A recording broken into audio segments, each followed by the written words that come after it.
All right, all right. Let's see what it is. Let me see here. What up? What up? What up? What up, Kim? If you will. Let me see here. I gotta get this other stream going. Okay, that's good right there.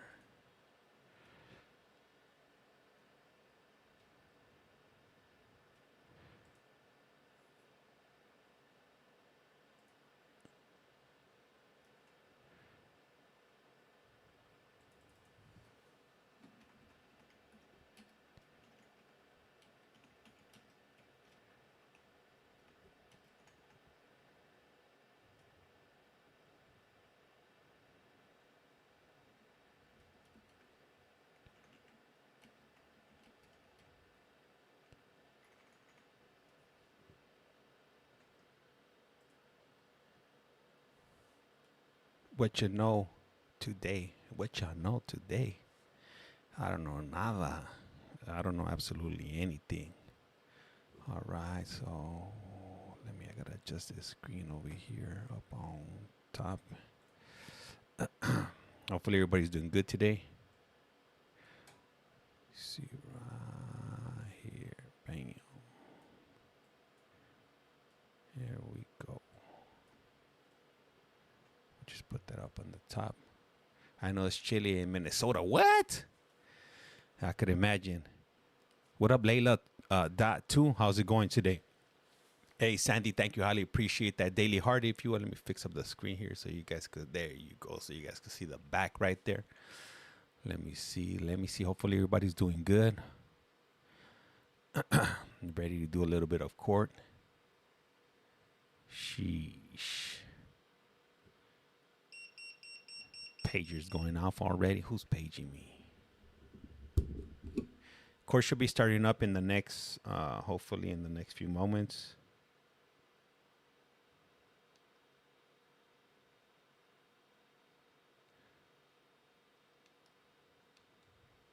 Hey, what up? Thank you for that daily heart. Who sent that? Katie. Thank you. Highly appreciate that, Katie. Let me see. Am I missing anything? Hey, what up, Josh W? Welcome back. Welcome back to a brand new episode of The Price is Wrong. Don't gamble with your life because you might end up in on TikTok, if you will. Hey, what up, Captain Austin? You're pretty gacho, James. They just made one mistake and now you gotta stream them online? What do you mean? All right, let me get the chat up on the screen. All right, activate selected. Let me get this up on the screen here. Like so. Let me see. Pablo, don't gamble with your life. You won't end up on TikTok live. You said it, Pablo. You said it. I didn't. Hey, you know what? That's one thing that I am glad about, that when I was young, there was no social media. So all the stuff that you were doing, like all the moronic stuff we were doing as kids, it wasn't being televised or put on social media, because social media didn't exist. You know, our social media when I was growing up was doing graffiti on your local liquor store or a local wall, if you will. Let me see, Laura laughing out loud. James, I just seen your Santa video and I almost died laughing. Oh, the Santa for man, maybe we'll get a Mrs. Santa Claus today. Who knows? Because it's gonna be the same court. Hey, that court was kind of wild. There was that one dude.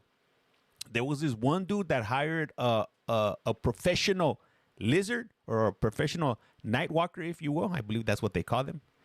And at some point during their transaction, he found out that she was, you know, she had that, what do they call it? The hive, if you will. And that, I'm guessing he hurt her. But I mean, what do you expect? You don't know. You meet somebody randomly. You pay for interaction. That's their job. And then you get mad that, man, it's all bad. It's all bad. Let me see. Oh, and then you know what? Somebody actually put a comment about that. I actually said something incorrect about that. So it turns out, like, if you go to like your local clinic, they'll actually provide you with the prep for free. So if you ever find yourself in a situation like that, just know that it won't cost you thousands of dollars to get that cocktail. If you go to your local, I'm not sure like what it's called, but I'm sure if you Google it, you'll find it. But you can get it for free, if you will. Let me see. Hey, what's up, Harley 8? How's it going? Thank you for that daily heart, if you will. Laura, laughing out loud. Morning, James. Let me see. So glad we didn't have social media in my younger years. No evidence. That's right. The health department, writes Katie. Let me see. Hey, the William Winter, thank you for the follow. Highly appreciate you. Health department also writes friendly. I think, you know what? I think it just varies from state to state. It might be, it might have a different name. Thank you, Vanessa, and the state you're in. This is gonna be this is gonna be Polk County, if you will. So they should be starting up shortly. Don't start asking me when this court started. It's already 10 o'clock. You said it was gonna start at 10:08. I'm just along for the ride, just like you guys. Let me see. Or cell phone cameras, no evidence. Well, you know what? I will say this, because I grew up mostly in the 90s. We did have camcorders, but not everybody had camcorders. And then that's kind of like when digital cameras started coming out. I do have a lot of pictures of when I grew up, a lot of the stuff that we did do. Man, I have like rows and rows of 35 millimeter photos and advanced photo system, the APS. And let me see, Janelle. Hey, James, what's up, Smoggy Lantern? Vanessa, don't stress, my brother. Oh, that's right, Kelsey. That's right. It is. Planned Parenthood gives free meds too. Okay, thank you. That's a good one. That's a good one right there. Hey, what up, Jaden? How's it going today? Welcome back. Let me see. I got videos from being a kid. They're just they're just on mini DVDs. That's right. Man, I love all that old stuff, man. I got a mini DVD camcorder I bought on eBay maybe like a few years ago, maybe like 2 years ago. And then I also got a mini mini DV that I'll bring out from time to time. Hey, what up, Sue? How's it going? So we got 92 people watching. I was about to say 92,000. I wish I had 92,000 people on the stream. We got 92 people on one stream. We got five people on another. We got 2 on YT. If you guys could go ahead and we got 2,000 taps on one stream, we got 1,000 on another. If we could get up to at least 10,000 taps, you know, at least that, you know, to the halfway point of the FYP. Hey, what up, Chad? Good, and you? I can't complain. It's my day off. I got a few days off, so I'll be able to dedicate to this streaming thing, if you will. So here we are.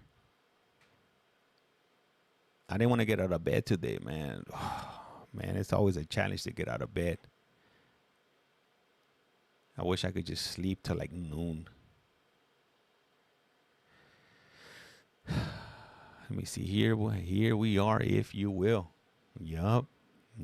Is anybody gonna be doing anything special for Halloween? Kim, me too. Let me see, Laura. I was born in '77. Digicameras weren't a thing till I was past my back. Yeah, that's right. That's right, Laura. Oh, there it is. We got one camera on. We got one. Do they live stream immigration court? Pedro, not that I'm aware of. No, I highly doubt it. When it comes to the federal government, they don't stream. I know they don't stream any other their like federal cases. I don't know if you ever noticed, like, you know, when you see the news, when they have like let's say a high profile federal case, you'll only see them have drawings. Like they'll have like a sketch artist do those drawings. For instance, like the biggest federal case that I could think of that in like recent history would be the Diddy case. And if you think about it, you haven't seen any live footage of him in court. Any live footage of him in court. What up, James? Let me see, who was that? Hey, what up, Renee? Where you been at? What's up, Maribel Vasquez? So yeah, so on federal court, they don't do any type of live streaming or recording. It's all done by artists, if you will. All right. Let me hold up.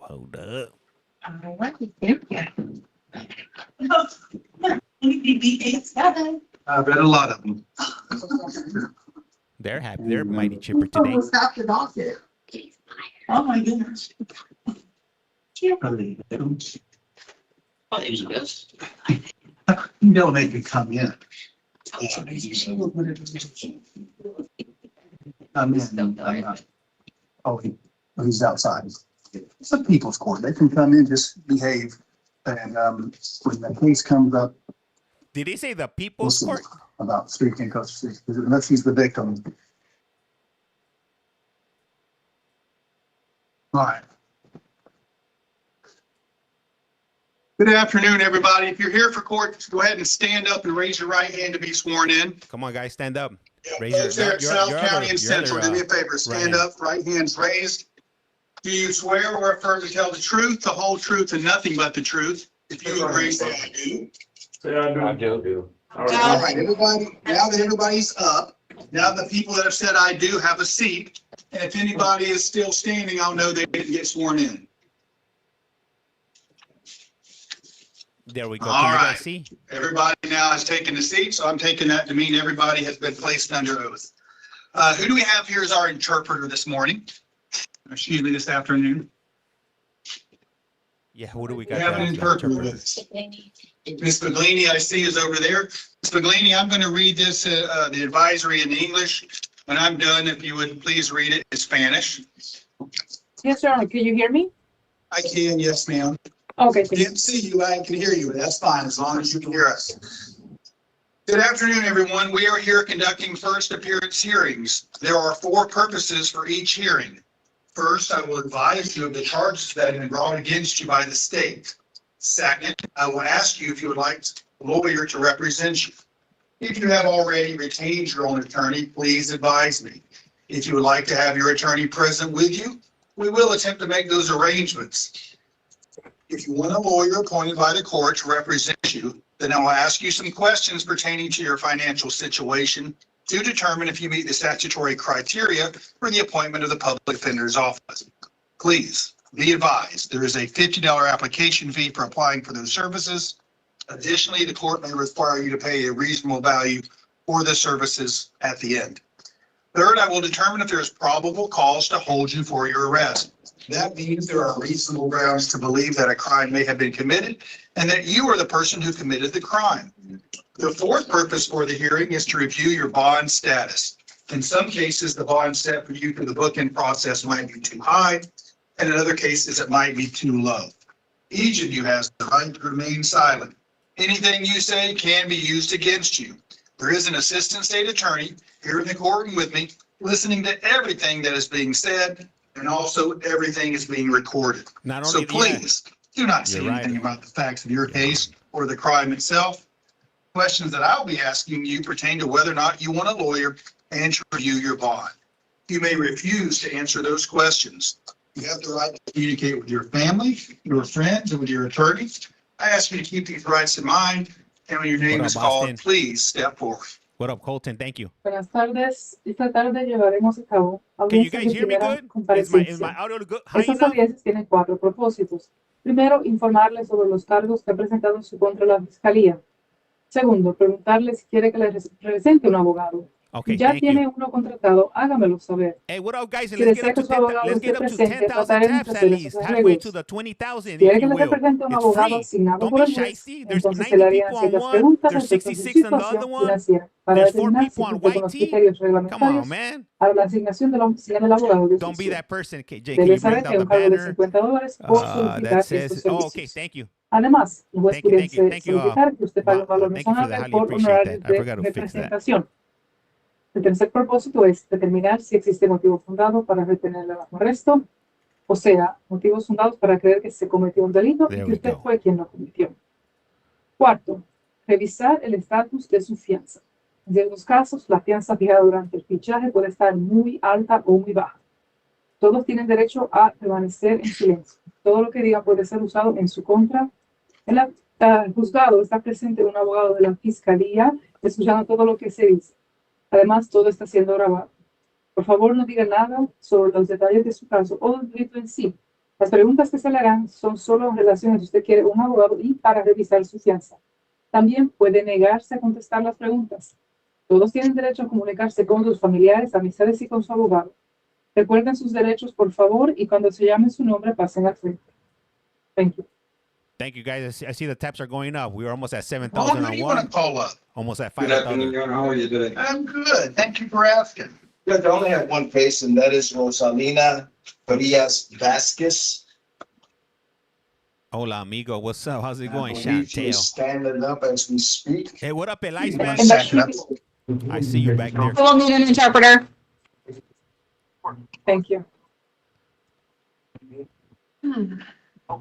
Second, as I get my paperwork together. You know, and I'm gonna hook you guys up here that are watching the other stream. Let me zoom in right here so you guys can see a little bit better. Is that better for you guys over there? You say her name is Rosalina?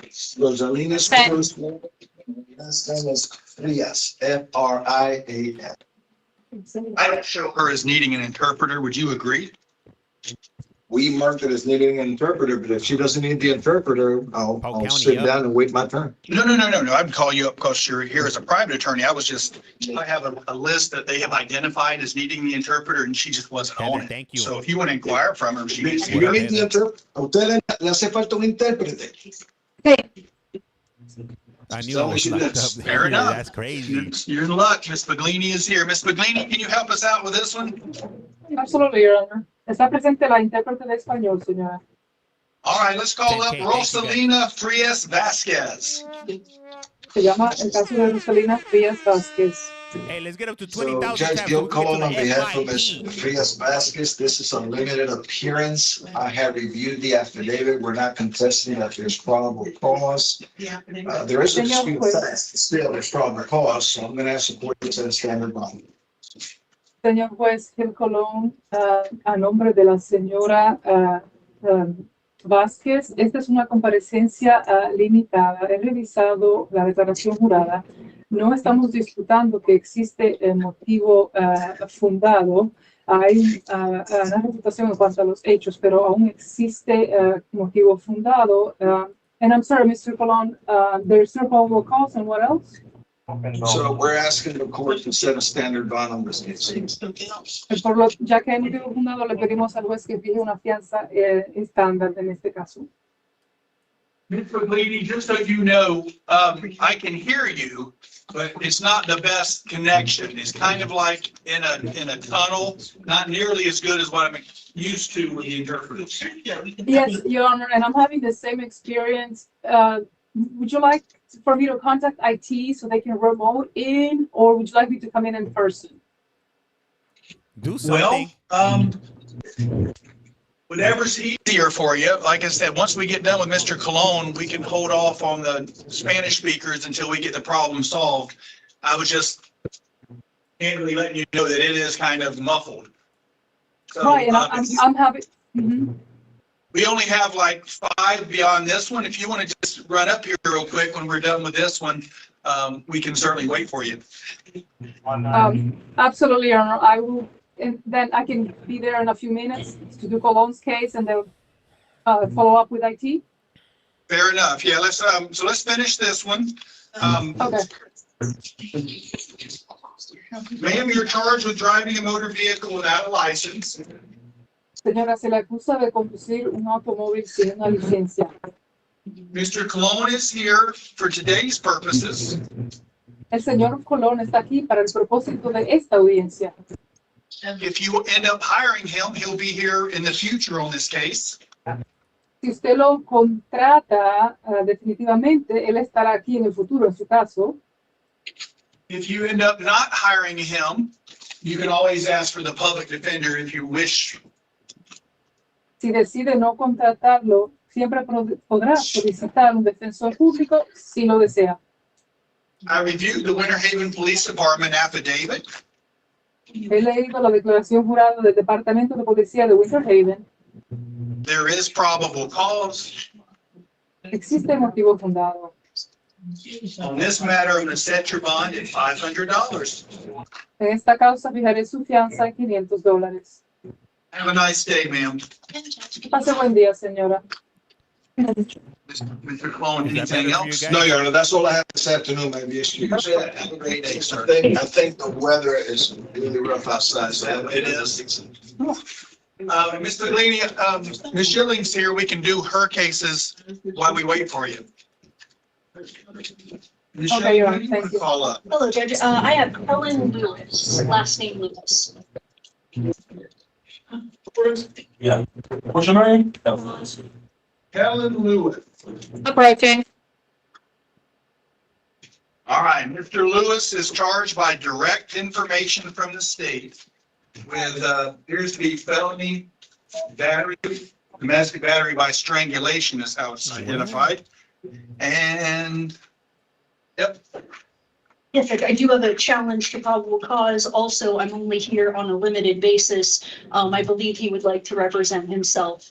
let me, There we go. do you have a copy of the information? It says direct information file. I don't have a copy of it. That would certainly impact Ms. Schilling's probable cause challenge if an information's been filed, but I don't have a copy of it. Hey, Brent, thank you for Does the that. state have a copy of the information? Hey, what up, David? Sure.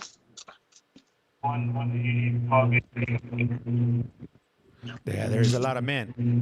Anybody looking for anybody single out there No, looking this for? is the information looking for filed love? by the state. Yes, It looks like the third day Mama of bear? September. yes, Judge. Okay. And that's, just let me cross-reference the case number, 25 CF 802. Actually, the case number that shows up on what I work off of is the jail's list. They have down as 802. The information is actually 8022. So that's a mistake, but whoever did the data entry. So if I can rely on this and you tell me what your cost challenge is. Yes, Judge. So under Gerstein v. Pugh, 420 U.S. 103 from 1975, a direct information can be filed or challenged, rather, for probable cause because that was actually filed by a prosecutor and not by any judicial officer. It's not like a judge signed a warrant and found probable cause, so that certainly can be challenged for probable cause. Gersten versus Pugh, and that sounded like a federal case that you were Yes. citing. Give me that site again. That is 420 US 103. 420, so it's a Supreme Court? Yes, Judge, from 1975. 20 US, say that, let the rest again? Hey, You want me thank to spell Anthony. that? No, I just, the Okay. 420 US, what's the second? 103. 103. All right. And the holding of that case is the Supreme Court said that when an information is filed by the charging authority, that the It can be challenged for probable cause because it was a prosecutor who filed that document and not a judge. okay. Well, I'll have to read old Gersten versus Pugh, but go right ahead. Judge, this is actually an interesting scenario that I've never run into before. So I represented Mr. Lewis for about 4 months on a misdemeanor battery associated with this case. Apparently, and part of the affidavit that you have in front of you indicates that a detective was contacted to add additional charges.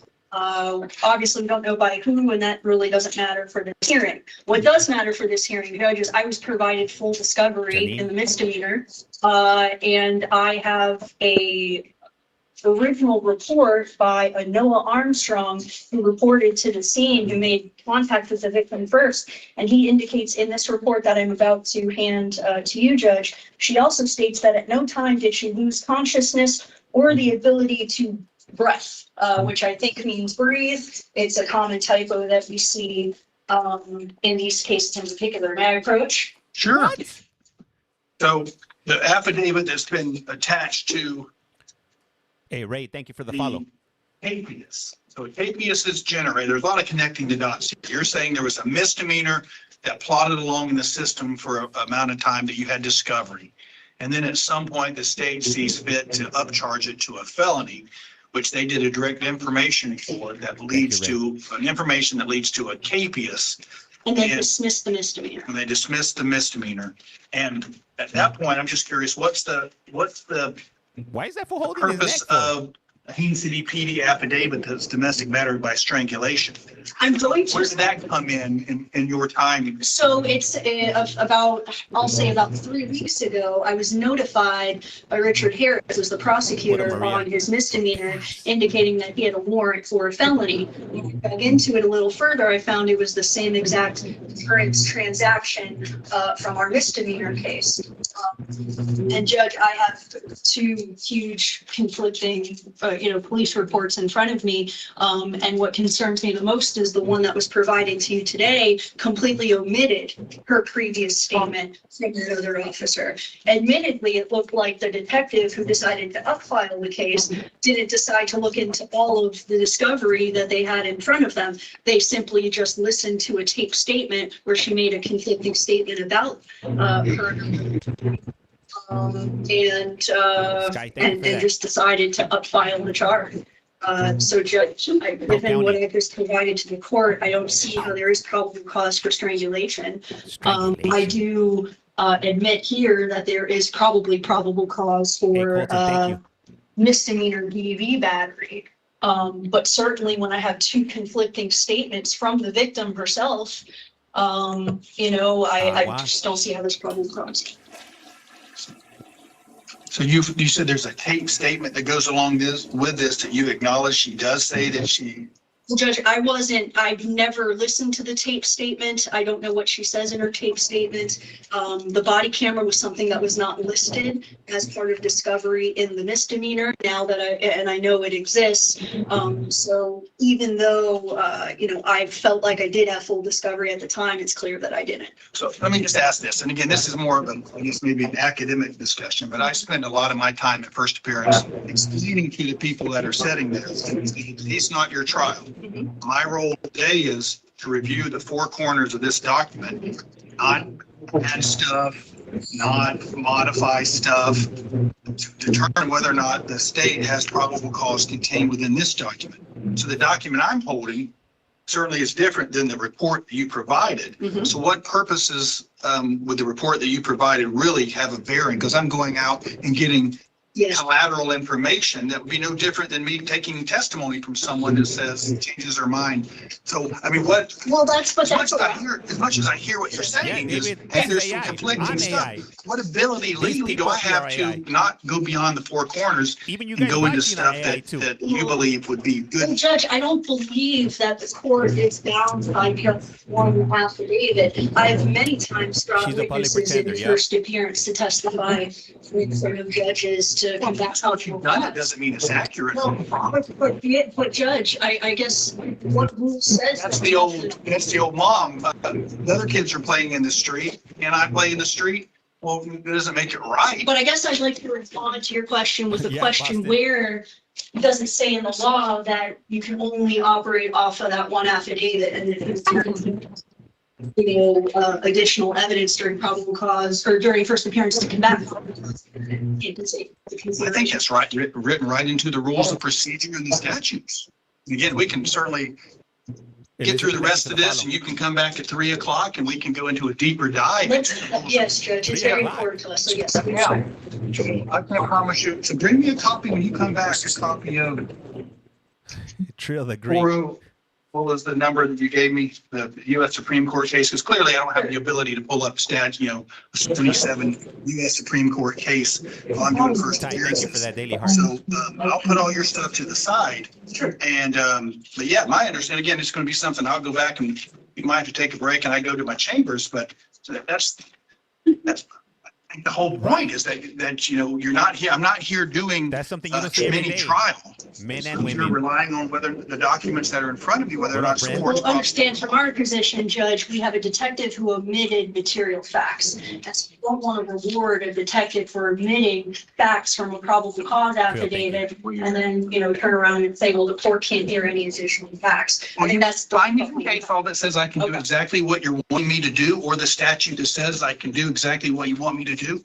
And I'll certainly consider it, but I think it goes against everything that I've always been taught and what I've been telling just people noticed here. the public Because pretenders right here. otherwise, wouldn't first appearance potentially turn into a bunch, 52 mini trials today? 52. Hey, Judge, my witnesses want to come testify that what the policeman said is wrong. Okay, let's have a mini trial. Let these witnesses tell me that the policeman got it wrong. Well, it's not just that they got it wrong here, it's that they. I get it, but you can see like the point I'm trying to make is I got 52 people. Are we really going to do that? He was wrongly arrested for DV strangulation, so, certainly, What up, Ricky? we feel it's worth it. No, I'm not saying it's not. I think you're taking my responses the wrong way. I really do. I just think you clearly, you're having a first appearance that's unlike any other first appearance I've ever had. So I think when you do that, you should be prepared to show me that it's something I can do versus contrary to anything I've ever done before. Sure, Judge. So I'll be back. be prepared to do that. Whenever we're done, we can take a break and we can do it. Sure, thank you. Man, talk about, she came out, she came out with fully loaded. Is with us. Hey, where's everybody tuning in? Where is everybody tuning in from today? Only arrested for strangulation. Man, who was this guy? I think he was a Boston Strangler. Come on now. Like strangling somebody. That's like 1980s, 1970s type of activities. Damn, Louisiana, Washington. All right, let's pick up with Ramiro de la Cruz. Your Honor, you're done with Lewis Cullen? Yeah, either No, repo. he needs to stay here. He's coming back at the end. He'll be the last one we Okay. do today. Scotland. Yes, sir, thank you. Hey guys, this is You're going to welcome. 20,000 taps. De la We're Cruz? like almost there. Ramiro We're like de la at 18,000 Cruz. taps. Come on, guys. It's free. It's free for you. It's free for me. Don't be a Scrooge McDuck. Don't be a Mr. Krabby Patty. Hit that follow. Come on now. Tyler, tuning in from the back of the course. See me wavy. That's right, Tyler. And hey, just based on your picture, you're not guilty. They're going to let you go. Mr. De La Cruz, Not you're guilty, charged Tyler. with a warrantless BOP for burglary and grand theft. Señor This is Florida, actually. de la Cruz se le acusa bajo una orden de arresto por incumplimiento probatoria de allanamiento delictivo de morada y hurto mayor. You also are being charged with a new crime of domestic violence aggravated assault. 305 maiden También days. se le That's right. acusa de un Dade delito County. nuevo, violencia From Big El Monte. That's intrafamiliar, right, Linda. agresión agravada. 626. Sir, you want me to appoint a public defender to represent you? Señor, ¿quiere usted que le nombre la Defensoría Pública para que le representen? Yes. I'll go ahead and appoint that office to represent you. Se nombrará esta oficina para que la represente. Sir, I'm looking over the two separate affidavits Bolo, thank provided to me by the sheriff. Señor, estoy observando los dos distintos Judge West, affidavits que me I'm gonna look her proporcionó la oficina del alguacil. Him. From these documents, I find there's probable cause for the charges. Mr. Esos Batman, thank you for the documentos follow. determinó que existe motivo fundado por los County, cargos. For the charge of domestic violence, aggravated assault, Al cargo de Domestic violencia violence. intrafamiliar, agresión agravada, your bond is set at $5,000. su fianza está establecida en $5,000. That bond will be a condition of pretrial release. Esa fianza será una condición de libertad condicional. If you're able to post that bond, you must immediately check in with the Office of Pretrial Release. Si podrá salir bajo esa fianza, tendrá que ir a registrarse inmediatamente con la oficina de libertad condicional. Call them in person, check in, sign up in person and call them on Tuesdays and Thursdays. Inscribirse personalmente yendo a la oficina y luego llamar telefónicamente los martes y jueves. You have all the standard conditions plus the following special conditions. Se le imponen todas las condiciones estándar, más las siguientes condiciones especiales. You're not allowed to use, possess, or carry any firearms, weapons, or knives. Se le prohíbe poseer, usar, tener cualquier arma de fuego, cualquier otra arma o cuchillos. You're not allowed to have any intentional contact with a listed victim.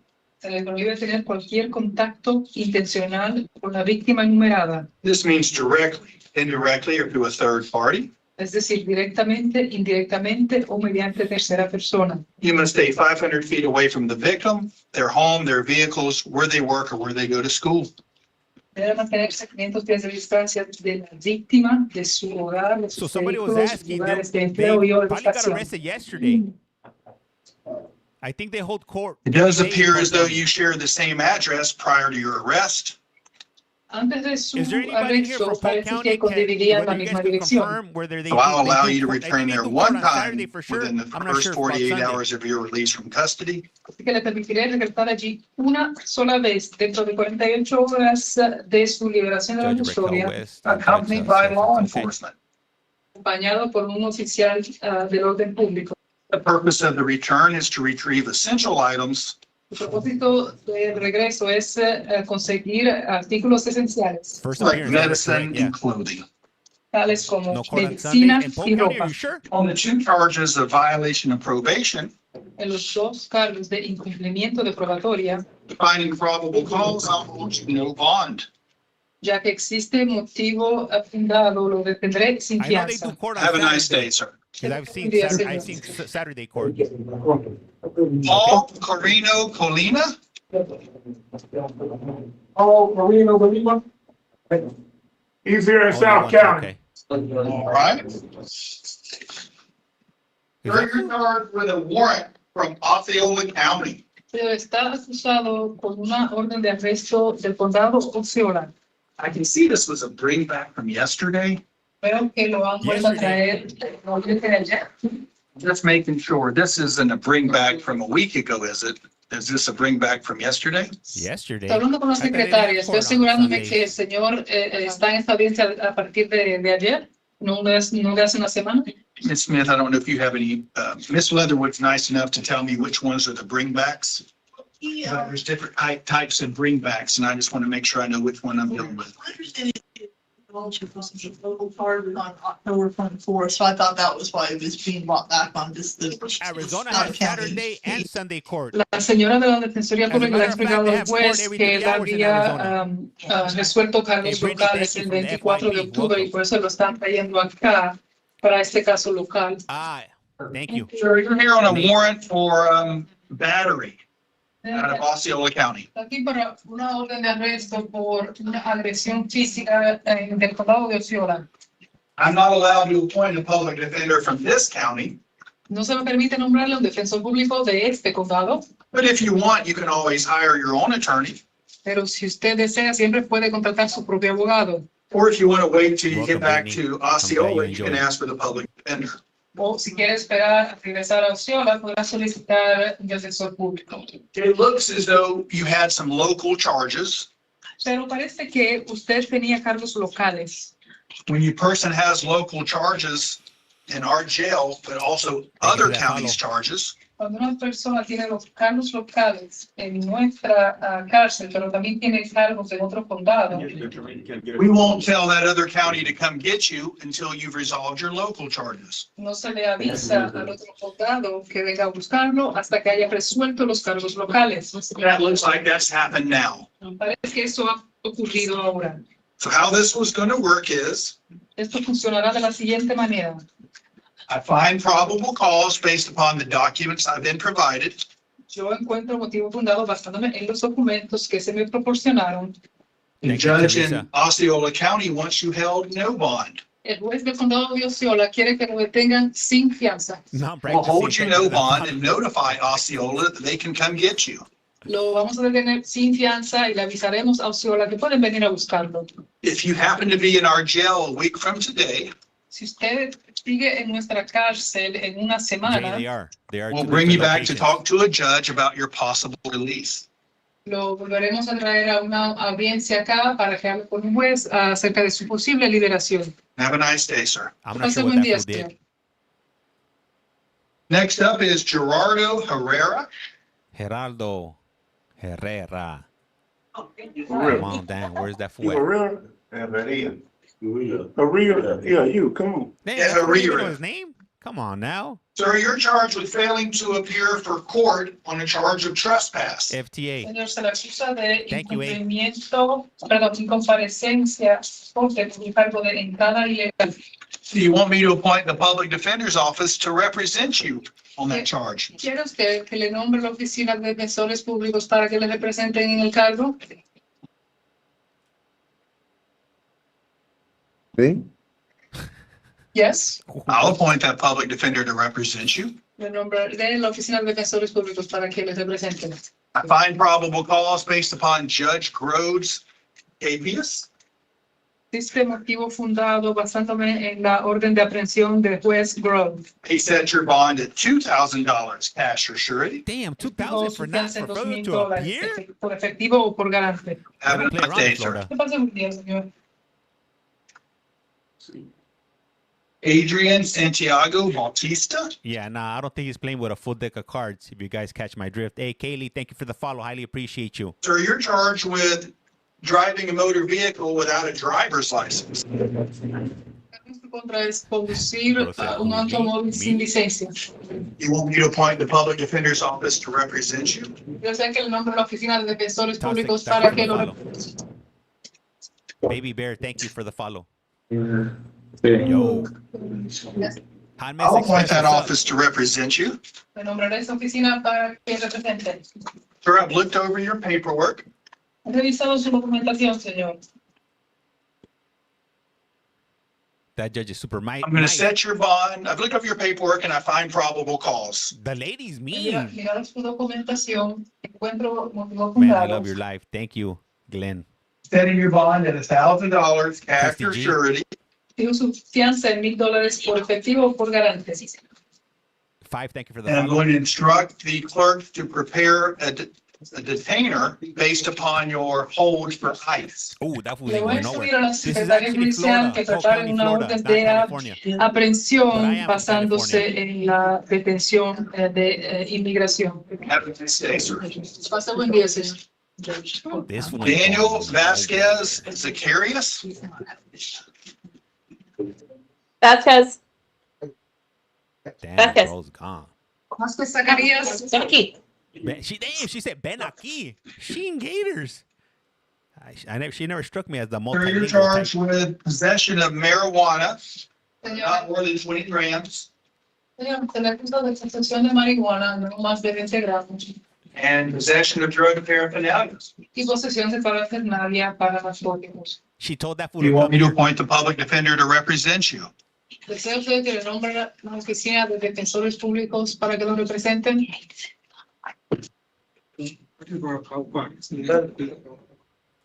Hey, I can't believe that. Repetition. Mary Repita para la Jane is intérprete, por illegal in favor. Florida. It's bananas. It's mind blowing. ¿Cómo? It's Florida. This is Florida. Polk County, Florida. No lo if you entiendo. will. I didn't understand. No Nintendo. Sir, do you want me to appoint a lawyer to represent you on this charge? Señor, ¿quiere usted que le nombre un abogado mediante el tribunal para que lo representen en este cargo? Yes. I'll appoint the public defender to represent you. Le nombraré la oficina de defensores públicos para que lo representen. Sir, I've looked over the sheriff's office affidavit, He revisado la Interpreters declaración via- jurada del Oh, yeah, sheriff, she's señor. actually in person. finding probable cause. I'll set your bond at $1,000 on each charge. She is in Ya que person. I just existe saw, I motivo saw her. fundado, daré una fianza de $1,000 por cada cargo. And based upon your ICE hold, Damn, Y this was done basándome too. en He su ain't going orden nowhere de either. aprehensión de la agencia de inmigración ICE, I'll ask the clerks to prepare a detainer for my signature. les pediré a las secretarías judiciales que preparen una orden de aprehensión que yo preparé. Have a nice day, sir. Que pase buen día, Vaya con señor. Dios. The interpreter's right here. Look, I'm gonna show you We the have three interpreter. more Spanish speakers. Let's call up Victoria Castro. Victoria Castro, come on down. This is an interpreter right here. For those of you that are curious. There we go, right there. Yeah. Ms. Castro, you're charged with a warrant from Hillsborough County for failing to appear for court on a charge of no valid DL. You guys see her? Una orden de arresto del condado Hillsborough por incomparecencia ante un cargo que no se le licencia válida.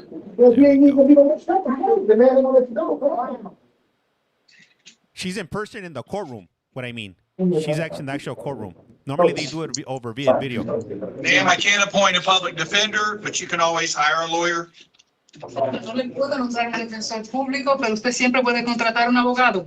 If you want the public defender, you can ask for them once you arrive back in Hillsborough County. Si usted quiere un defensor público, podrá solicitarlo siempre cuando vuelva al condado Hillsborough. I reviewed the paperwork that's been provided. He revisado la documentación que se me proporcionó. Based upon my review of this document, I find there's probable cause to hold you. Basándome en mi revisión de este documento, encuentro Bueno, que hay Samantha. motivo fundado para detenerla. The judge in Hillsborough has set your bond at $500 as your surety. El juez en el condado Hillsborough ha establecido su fianza en $500 por efectivo o por garante. You can bond out now or wait for them to come get you. Usted puede salir bajo fianza ahora o esperar que la vengan a buscar. If you're still in our jail a week from today, Si aún sigue en nuestra cárcel en una semana, we'll bring you back to talk to a judge about your possible release.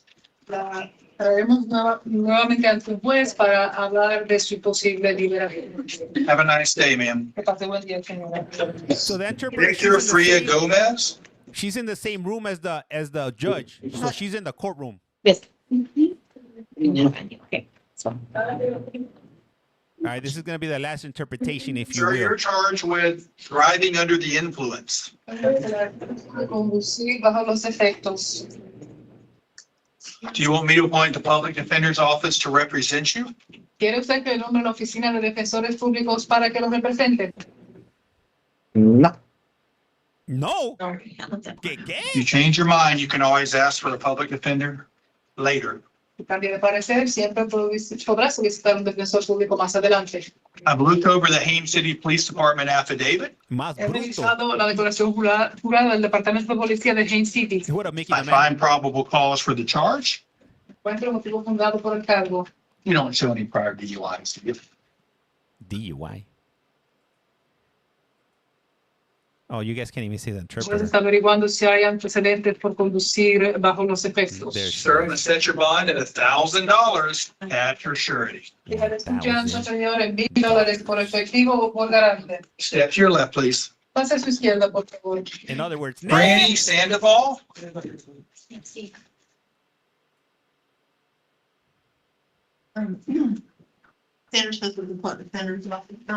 Sandra Smith, de la Oficina de Defensores Públicos, señoría.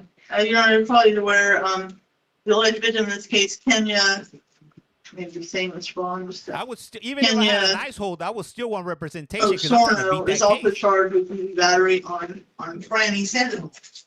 Como el juez probablemente sabrá, la presunta víctima, Kenia Osorno, también está acusada de violencia doméstica, agresión física hacia la señora Franny Sandoval. Since they were both arrested, I would be asking for straight free release for both of them. Ya que ambos fueron arrestadas, solicitaría libertad condicional sin necesidad de pagar fianza para ambas. And according to the report I read, Sandoval was trying to move out of the house. Según los informes que leí, la señora Sandoval estaba tratando de mudarse de la casa. Sí. You know what? Like, Ms. Sandoval, you're charged with domestic violence battery. Señora Sandoval se le acusa de violencia doméstica, agresión with the física. climate right now in Do the you want me to U.S., appoint the public defender's office to represent you? ¿Quiere usted que nombre la oficina de defensores públicos para que la representen? let alone doing domestic violence in Florida of all states. Hell no. No. way. If you change your mind, you can always ask for the public defender later. Si cambia de parecer, podrá solicitar un defensor público más adelante. I have read your affidavit Simply from the thank you. sheriff as well as Mrs. Sorno. He revisado la affidavit Flora, la suyo bruja. del sheriff y también el de la señora She said Osorno. no too. From my review of this document, I find probable Más cause. bonda. Más Tras bonda. revisar este documento, encuentran el motivo fundado. No, I've not recommended her or Mrs. Sorno for straight pretrial. Hey, I'm doing good. Thank you. Thank you, Y el Shirley Kate. Departamento How de are you Libertad doing today? Condicional no ha How recomendado you ni a doing? ella ni a la señora Osorno para libertad condicional sin fianza. Hey, you're not lying, Jay. I mean, hey. This appears to be her first charge in Florida. La señora Sandra Smith de la Defensoría Pública señala también que este es su primer cargo, parece que es su primer cargo en Florida, And she was sworn in 2006. y ella nació en el 2006. And I'm assuming pre-trial release couldn't talk to them because they were both arrested and in the jail at the same time. Y presumo que el Departamento de Libertad Condicional no pudo hablar con ellas porque ambas fueron arrestadas y estaban presas. What was you said unable to verify her immigration status. That's not Y aquí good. resulta, señora del Departamento de Libertad Condicional, que no se le puede verificar su estatus migratorio. So you know what her status is one way or the other. Ella no puede determinar su estatus. I wouldn't want to be in one of those ice hold detention centers. Man, I heard it's brutal. You're sleeping on the floor. They're not even feeding you. They don't even have water. They don't have no water. They don't have any places to use the restroom. Those porta potties are broken. It's all bad. I've dated girls like her, and I know that stands. Is that the lawyer? No. She's an interpreter. She's interpreting. She's translating. But she Whatever has the judge no is saying to her. hold on her. This is Florida, yes. No, it's no bueno over there. Nope, absolutely. I know, so sad. They're treating people. Nah, it's all bad because, like, who are they gonna complain to? Like, no, like, most of the public don't care. You know, they don't even care. Like, they don't care about people in jail.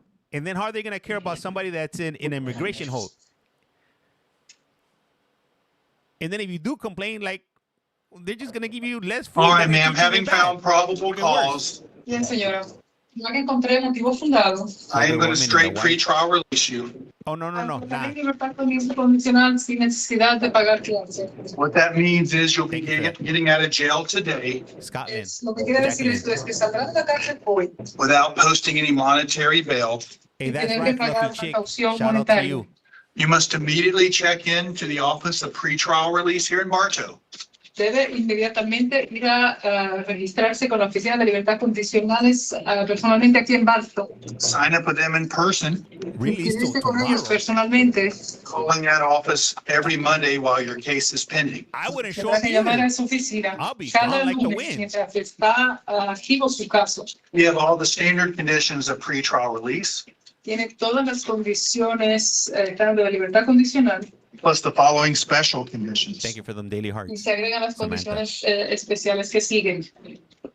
You're not allowed to use, possess, or carry firearms, weapons, or ammunition. I No think se, that's the no least of se our le permite problems right now. usar, poseer o portar armas de fuego, cualquier clase de arma o municiones.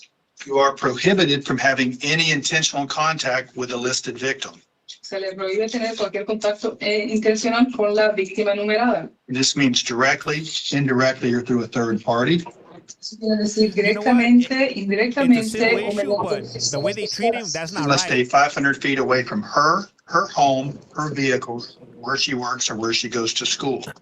Debe mantenerse 500 distancia Hey, de what up, Becca? How's it ella, going? de su casa, de sus vehículos y su lugar de empleo o de escuela. So Ms. Smith, it's your position that Ms. Sandoval was in the process of moving out from Mr. Solano's house? Señora Smith, es su postura que la señora Sandoval estaba en el proceso de mudarse de la a casa de la señora It was a Osorno. girl?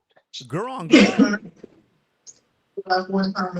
Law enforcement figure stuff out of the house. Sí, señor juez, se solicitó que le permita ir una vez solamente para sacar sus cosas de la casa. Tea and coke. Ma'am, you Yep. get to go back to that house you shared with the alleged victim one time. Se le permite regresar a la casa que usted compartía con la presunta víctima una vez. This has to be within the next 48 hours. Todo tiene que ser dentro de las siguientes 48 horas. To go back to that home, you must be accompanied by the police. Para regresar a la casa tiene que ir acompañada por la policía. The purpose of going to that home the one time is to retrieve your essential items. El propósito de regresar a esa casa una única vez es conseguir sus artículos esenciales, Such as medicine and clothing and things like that. tales como medicina, ropa y cosas así. Have a nice day, ma'am. Que pase buen día, señora. Ms. Baglini, that's all that I've been told. Would you like to make an announcement? Si alguien más necesitará interpretación al español, por favor, levante su mano ahora. Hey, Kendra, thank you for that follow. Highly appreciate you. Thank you, Ms. Baglini. Good afternoon, Your Honor. Attorney George Gibo here Damn. for George. Allen Rivas and Associates. I have a client in lockup, Hold Maria tight, sir. Medina. I'm Hold sorry. tight, sir. I wasn't done with Ms. Baglini. Oh, I'm Ms. Baglini, sorry, Thank Judge. you. Thank you for Gio, being man, here and he helping was us out definitely today. saying with his chest. All right, do we have You're any not trying to private wait. attorneys that are here that want to have their cases called up?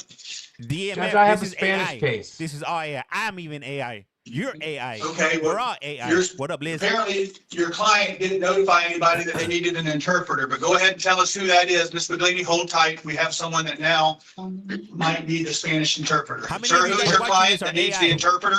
Maria Savannah, thank you for the Medina, follow. Medina. First name Maria. Maria. Come on M-U-N-I-V-E down. One more. or Medina. No, M-U-N-I-V-E, Medina. Christy. Oh, G, she's I'm under, a- I I'm think she's a- under MUNIVE. The way we have her is Maria Isabel Munive Medina. It's all AI. Good afternoon. Yes, Judge. That's correct. 1 second, sir. I need to pull out the paperwork. I'm confused. Thank you, I'd sir. already pulled out all the ones who indicated that he had a Spanish interpreter. Yes, sir. Thank you. This real? Hell no, this is not real, man. Come on now. This is All right. AI generated. Ma'am, you are charged with 2 crimes. Señora, se le acusa de 2 delitos. Thank you for that. David. Burglary of a dwelling with damage greater than $1,000. Allanamiento delictivo de una morada con daños mayores a $1,000. The second charge is resisting an officer without violence. Can't you guys see Segundo that cargo the es renderings resistencia are a off? un oficial The sin AI got it all violencia. messed up. That's why they're in shorts and they got no shoes Sir, on. tell us again your name so we can document it for our records. Only Oh, AI yes, would my name- they I'm would probably sorry. make a mistake like that. First They're name not is rendering George. correctly. Last name is spelled Gibeault. And I work with Alan Rivas. 80% Salvadorian dude too. Soy el abogado George I'm half Salvadorian. sorry. Y trabajo con Alan Rivas. And sir, are you on her case representing her in these matters? Abogado, usted la está en su caso, representándolo en esta causa. Yes, I am, Your Honor. All right.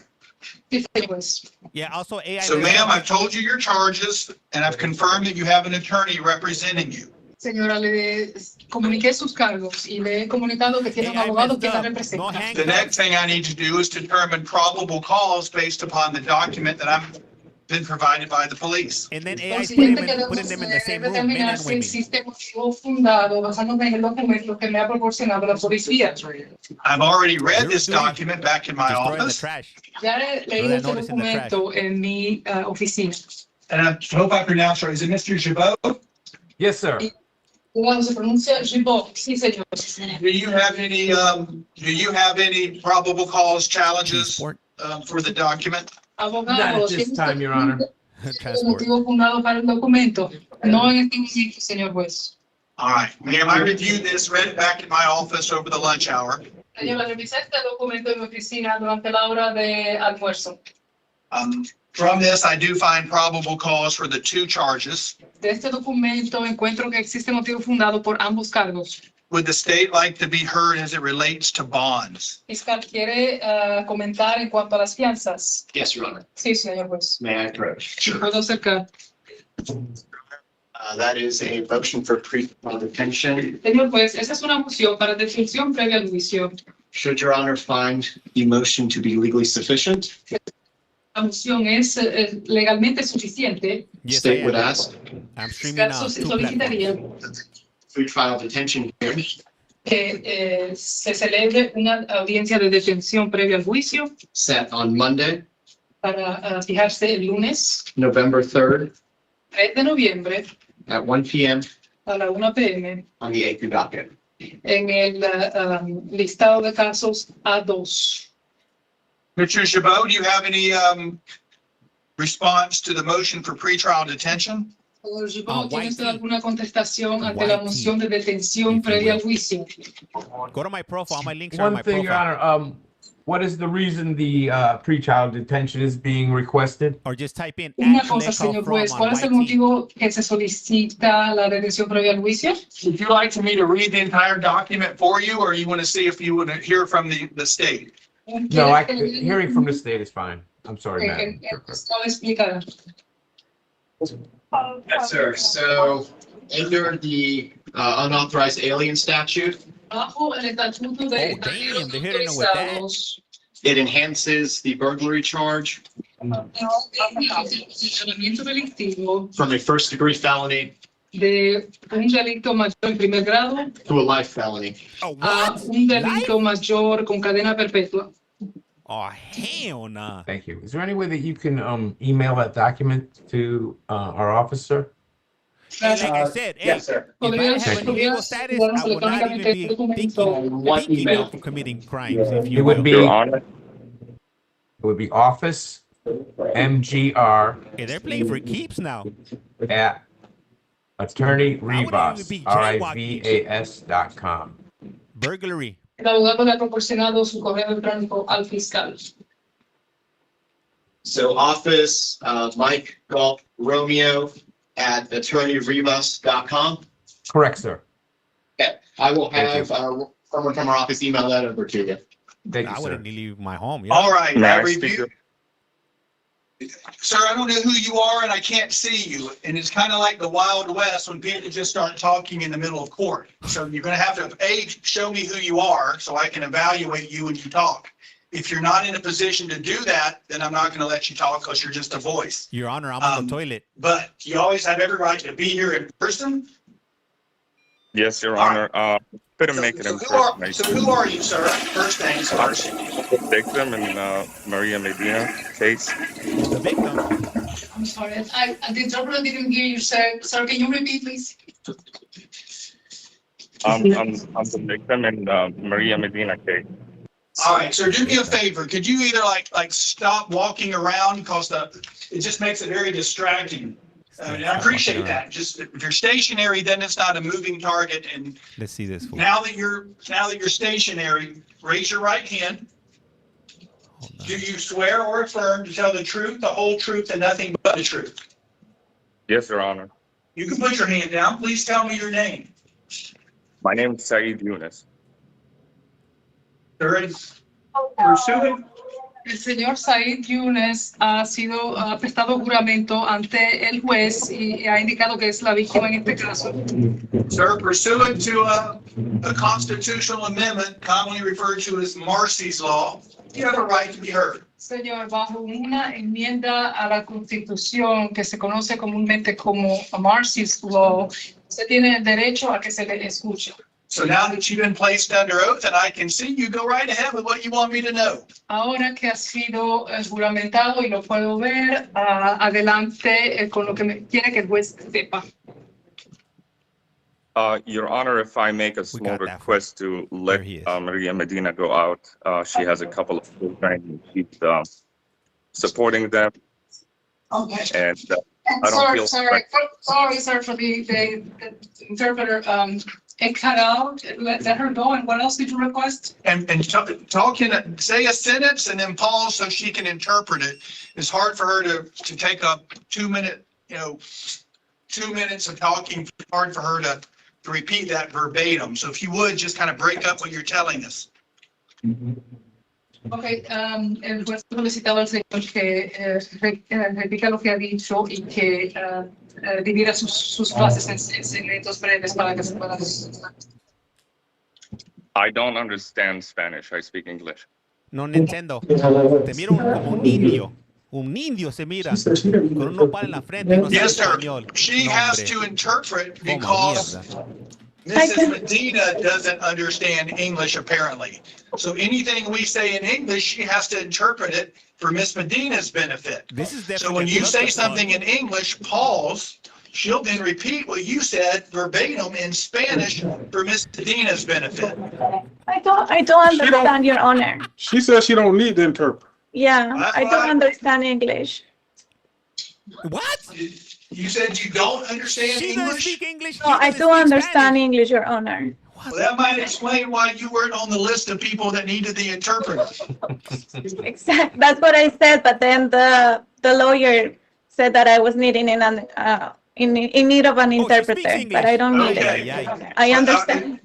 Okay, but all Bueno. kidding aside, she's here, she can help, but if you're telling me that you don't need her, then we can let Miss Baglini go. She has other courtrooms she can go to.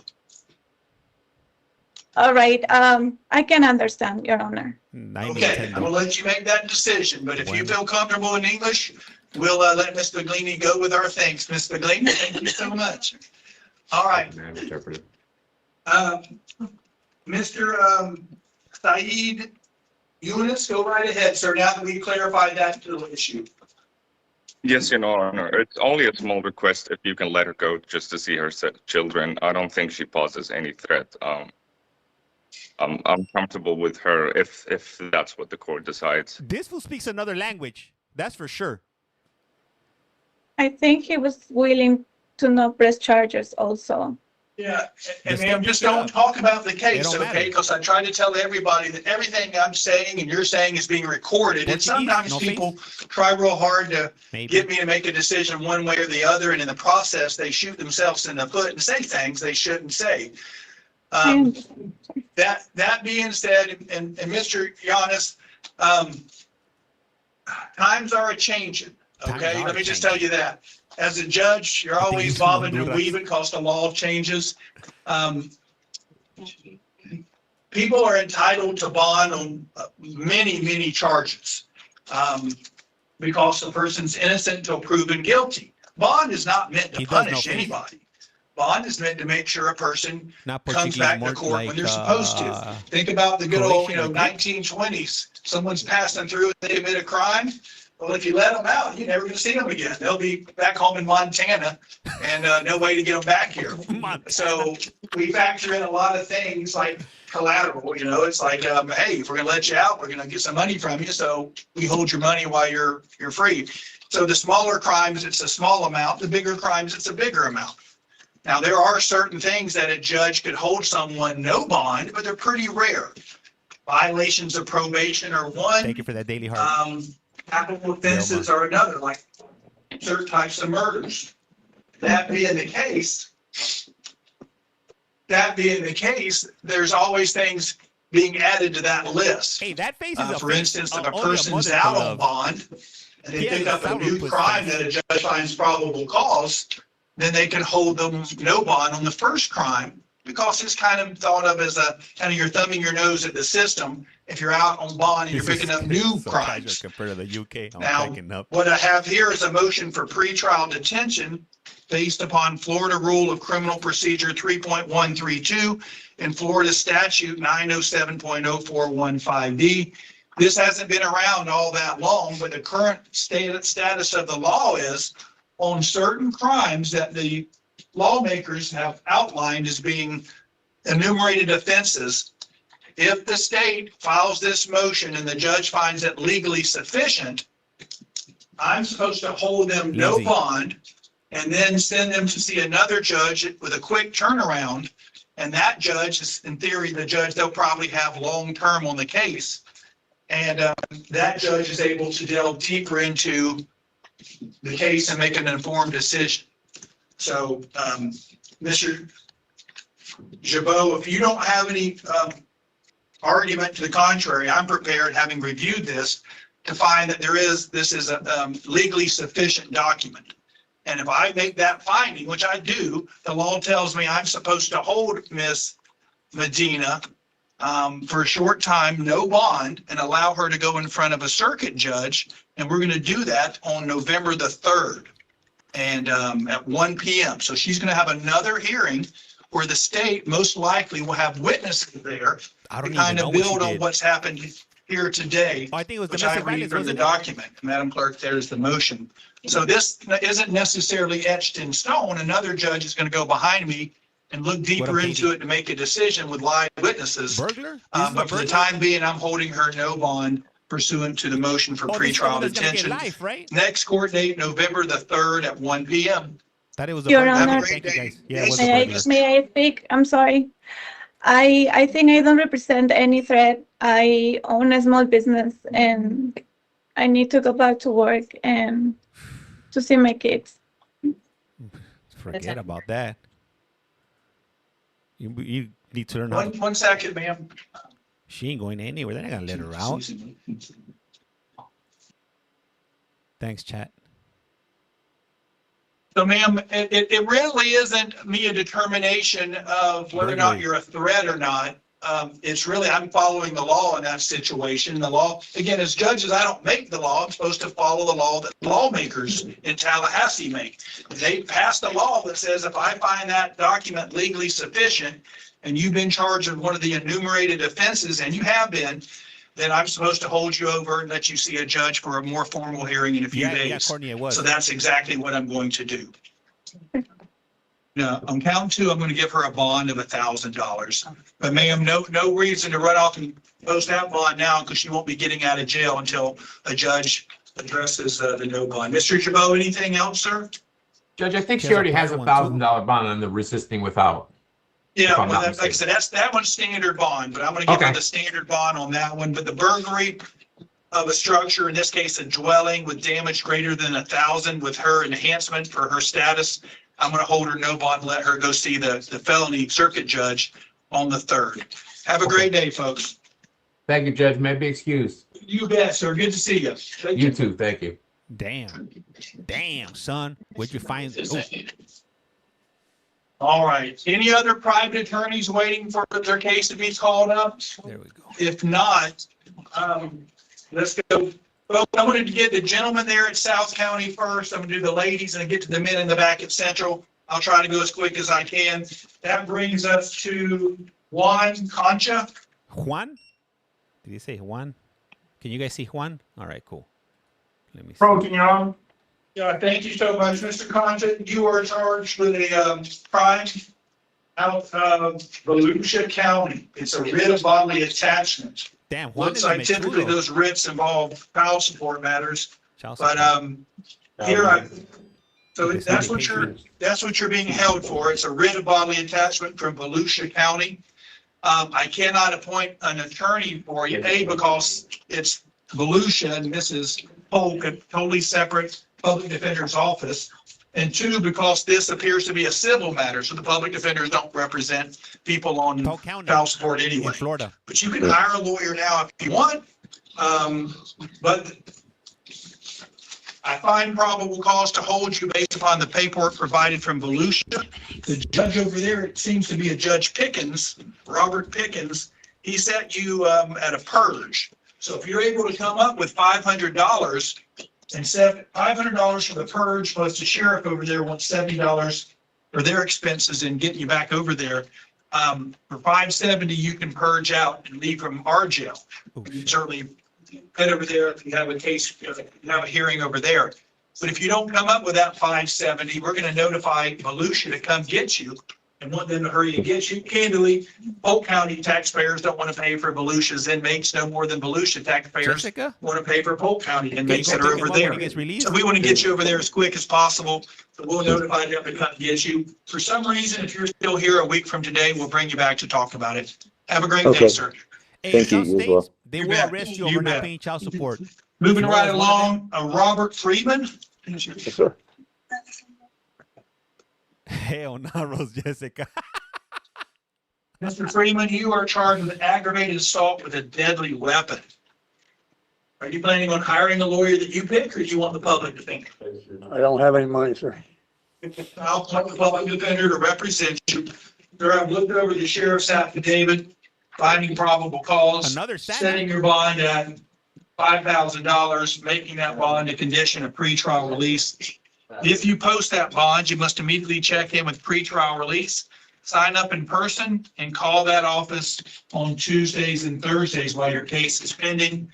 You have all the standard conditions plus special conditions 16 and 17.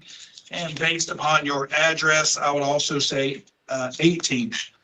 16 says you can't have in your possession firearms, weapons, or ammunition. 17 says you can't have any intentional contact with a listed victim. This means directly, indirectly, or through a third party. You must stay 500 feet away from the victims, their homes, their vehicles, where the victim works or where the victim That's attends right, love. school. 18 is based upon your address, because it looks like you shared an address with the alleged victim prior to being arrested. I'll let you go back there one time within 48 hours of your release from custody, accompanied by the police for purposes of retrieving your essential items. Sir, may I speak? Hang on one second. I see the clerks have put some stuff here for me to see. Is that for me or is that for someone That else? was just in case anyone, because he was put no bond or bond Hey, out what up, yesterday, Vanessa? but he was actually back in custody, so this is just in case there are any questions. He's supposed to be here today. He was supposed to be here yesterday. But he's currently, if he stands there until I gave him the bond, he was supposed to be no bond. Is that You're a right? demon. Correct. So he got the bond out. So, That was an error. Yesterday. yeah, so he did not bond out, yeah. Sir, just don't talk about your case. I try Hey, to be a Robert, thank patient you. judge, but Mike, Yeah. thank you. candidly, you Sports, tell me thank what you you. want, but just don't talk about your case. Yes, sir. I just wanted to request a lower bond. I've lived in Polk County all my life. I'm 69 and, I'm on SSI. I have very little money to live on. Story of my life. All right, sir. The bond I gave you is a standard bond for a third-degree felony. And I did that in spite of you having what the pretrial release to my left characterizes as a very extensive criminal history. So I will deny your motion. Have a great day, sir. Haven't been in trouble in 28 years, sir. All right, have a great day, sir. Next! Up next on The Price is Wrong. Next up, we have Bruce Owsley. Sanderson Public Defender's Office, right? This is we were in front of Judge Wharton yesterday, and Judge Wharton said there was no warrant, and he was very clear that a teletype is not probable cause for these type of charges. He needed a warrant. So it was continued for today for the sheriff's office to get a warrant on this case. If not, he did ROR a lot of people yesterday because they didn't have warrants from Saturday, but I don't know if the court has a warrant. And I would point out this is a $100 bond, so I would ask for ROR anyway. Plus, at least in jail, you get 3 meals a day. I know at least for sure. So did Two he hot just meals gave the state and a sack yesterday lunch 24 hours to come up with a lunch. warrant? Is that what you're telling me? That's my understanding, that he said, well, whoever is supposed to get the warrant, I guess, I thought it was the sheriff's office, but, or the state, they have 24 hours to get the warrant, or he should be released on his own recognizance. Does the state have a warrant? And whether or not Judge, candidly, I think he's in the minority as far as that view, at least at first appearances. But if that's what he's instructed y'all to do, I intend to honor what he's told y'all. At the same time, I suspect that argument might not have the same outcome. Sean, right? But plus this With is other a cases. $100 bond on a I got a open text container from charge. Yeah, no, I know the charges and I know what the bond is. I'm just trying to let everybody know that don't treat, if I was to honor what he ruled yesterday, don't think that that's all of a sudden now I've Right. adopted Judge I Horton. think this might be the only one from yesterday. Could be wrong. There might be one more, but I think Yeah. this might be it. I suspect there's things that I handle my business in first appearance different than Judge Horton does, and I wouldn't want him to do it my way just because I do it the way I do it. So that being said, though, does the state have a warrant? No, Your Honor, the only thing the state has at this time is the probable cause affidavit. And this is based out, and I don't even have a teletype on this one, so candidly, sir, I'm going to give a fail to appear on an open container from Orange County. I'm going to order, he said 24 hours, huh? So, yeah. Well, actually, it was more than Yesterday. 24 hours because we started at 8 yesterday. So All right, I'm going to ROR him. Damn. Based they're gonna let upon people Judge go? Horton's ruling and the state not having a Michelle? warrant pursuant to Welcome. Judge Horton's ruling, sir, you'll be released on your own recognizance. That doesn't mean this charge goes away. It means that you now know Orange County's looking for you, but we don't have a warrant, so I'm releasing you. So, Is this what you might need? it's a capious, that it is. That's the first time I Hold ever seen this tight. happen here. What happened so fast? Release. Hold tight, sir. Pretrial has your warrant. Release We call on that a all capious. recognizance. It's a bench warrant. So. Did he say a bitch? Open warrant? container of public property prohibited, $100. What Now, do they see more? Luke Owsley, let's make sure the case. We can't scroll on this right out there, so tell me when you want to go down. All right. To all and singular, the sheriffs of the state of Florida, special agents of Jenna? Florida Department of Law Enforcement, and state attorneys, investigators, greetings. You are hereby commanded to take Owsley, Bruce Leonard, and his or her safely keep so that you have her body before the judge of the circuit court of the state of Florida for the county of Orange at the courthouse in Orlando in Stanter to answer into the state of Florida on an information by the state attorney for the county of Orange and for the charge of open container on public property prohibited. Defendant failed to appear for pretrial conference on August 21, 25. Whatever bond there was forfeited, and you have then and there this writ. This court has ordered bail to be, and the same is hereby set at $100. In default of payment of said bail, the said defendant is remanded to the custody of the sheriff until further order of said court. I've got a copy of it right in front of me. We didn't have it yesterday, I'm sure. Yeah, yeah, pretrial pulled it up, so like I said, so sir, I do find that there's probable cause. I want to hold you on $100 bail. If you bond out, then you certainly can hit the streets here in Polk County. You just got to go to court when you're supposed to in Orange. If you don't have $100 to bond out, well, hold tight. We're going to notify them to come get you. Damn. And since they're right next door, I suspect they'll be over here pretty quickly.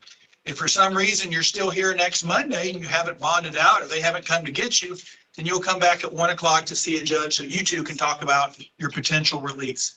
Have a great day, sir.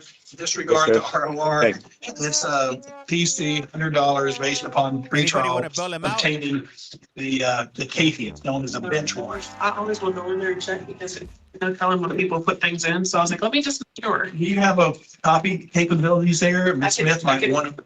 I can put it into the folder. So you Okay, can't drink you in wanna do public in that, please? Florida. You Yeah, can't so Ms. sleep in Smith, she's gonna beaches put it or into parks? the court folder for Man. view for everybody who has access to it. Eugene Riley. Well, at least they'll feed him, I guess. And I'm guessing the weather's nice because that's why they have him in shorts. Oh, damn. This one can't even walk. Do they take EBT? CC. Yeah. Hold tight, sir. Thank you for. I think I might have passed Mr. Parker. We'll circle back to Mr. Parker. Your Honor, Parker was combative. He was combative. They didn't bring him out. Parker Demetrius. Hey, thank you for the follow. Mr. Parker for tomorrow, this is the first time. Yeah, I'll call him. You've already got the paperwork pulled up, so hold tight. I'll call him back. Eugene Riley, sir, you're charged with domestic violence battery on a person older than 65 This years fool? of age. What? Do you want me to appoint the public defender? Awa. Excuse me? You want me to give you an attorney from the public defender's office?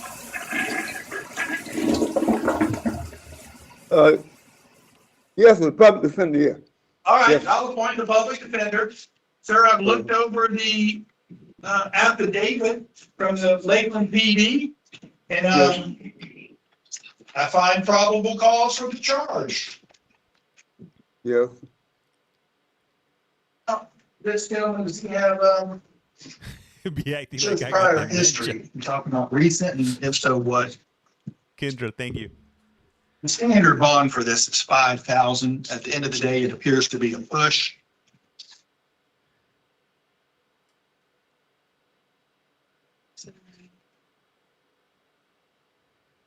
I wouldn't want to be in jail. Imagine being that old with a freaking cane you can't even hear.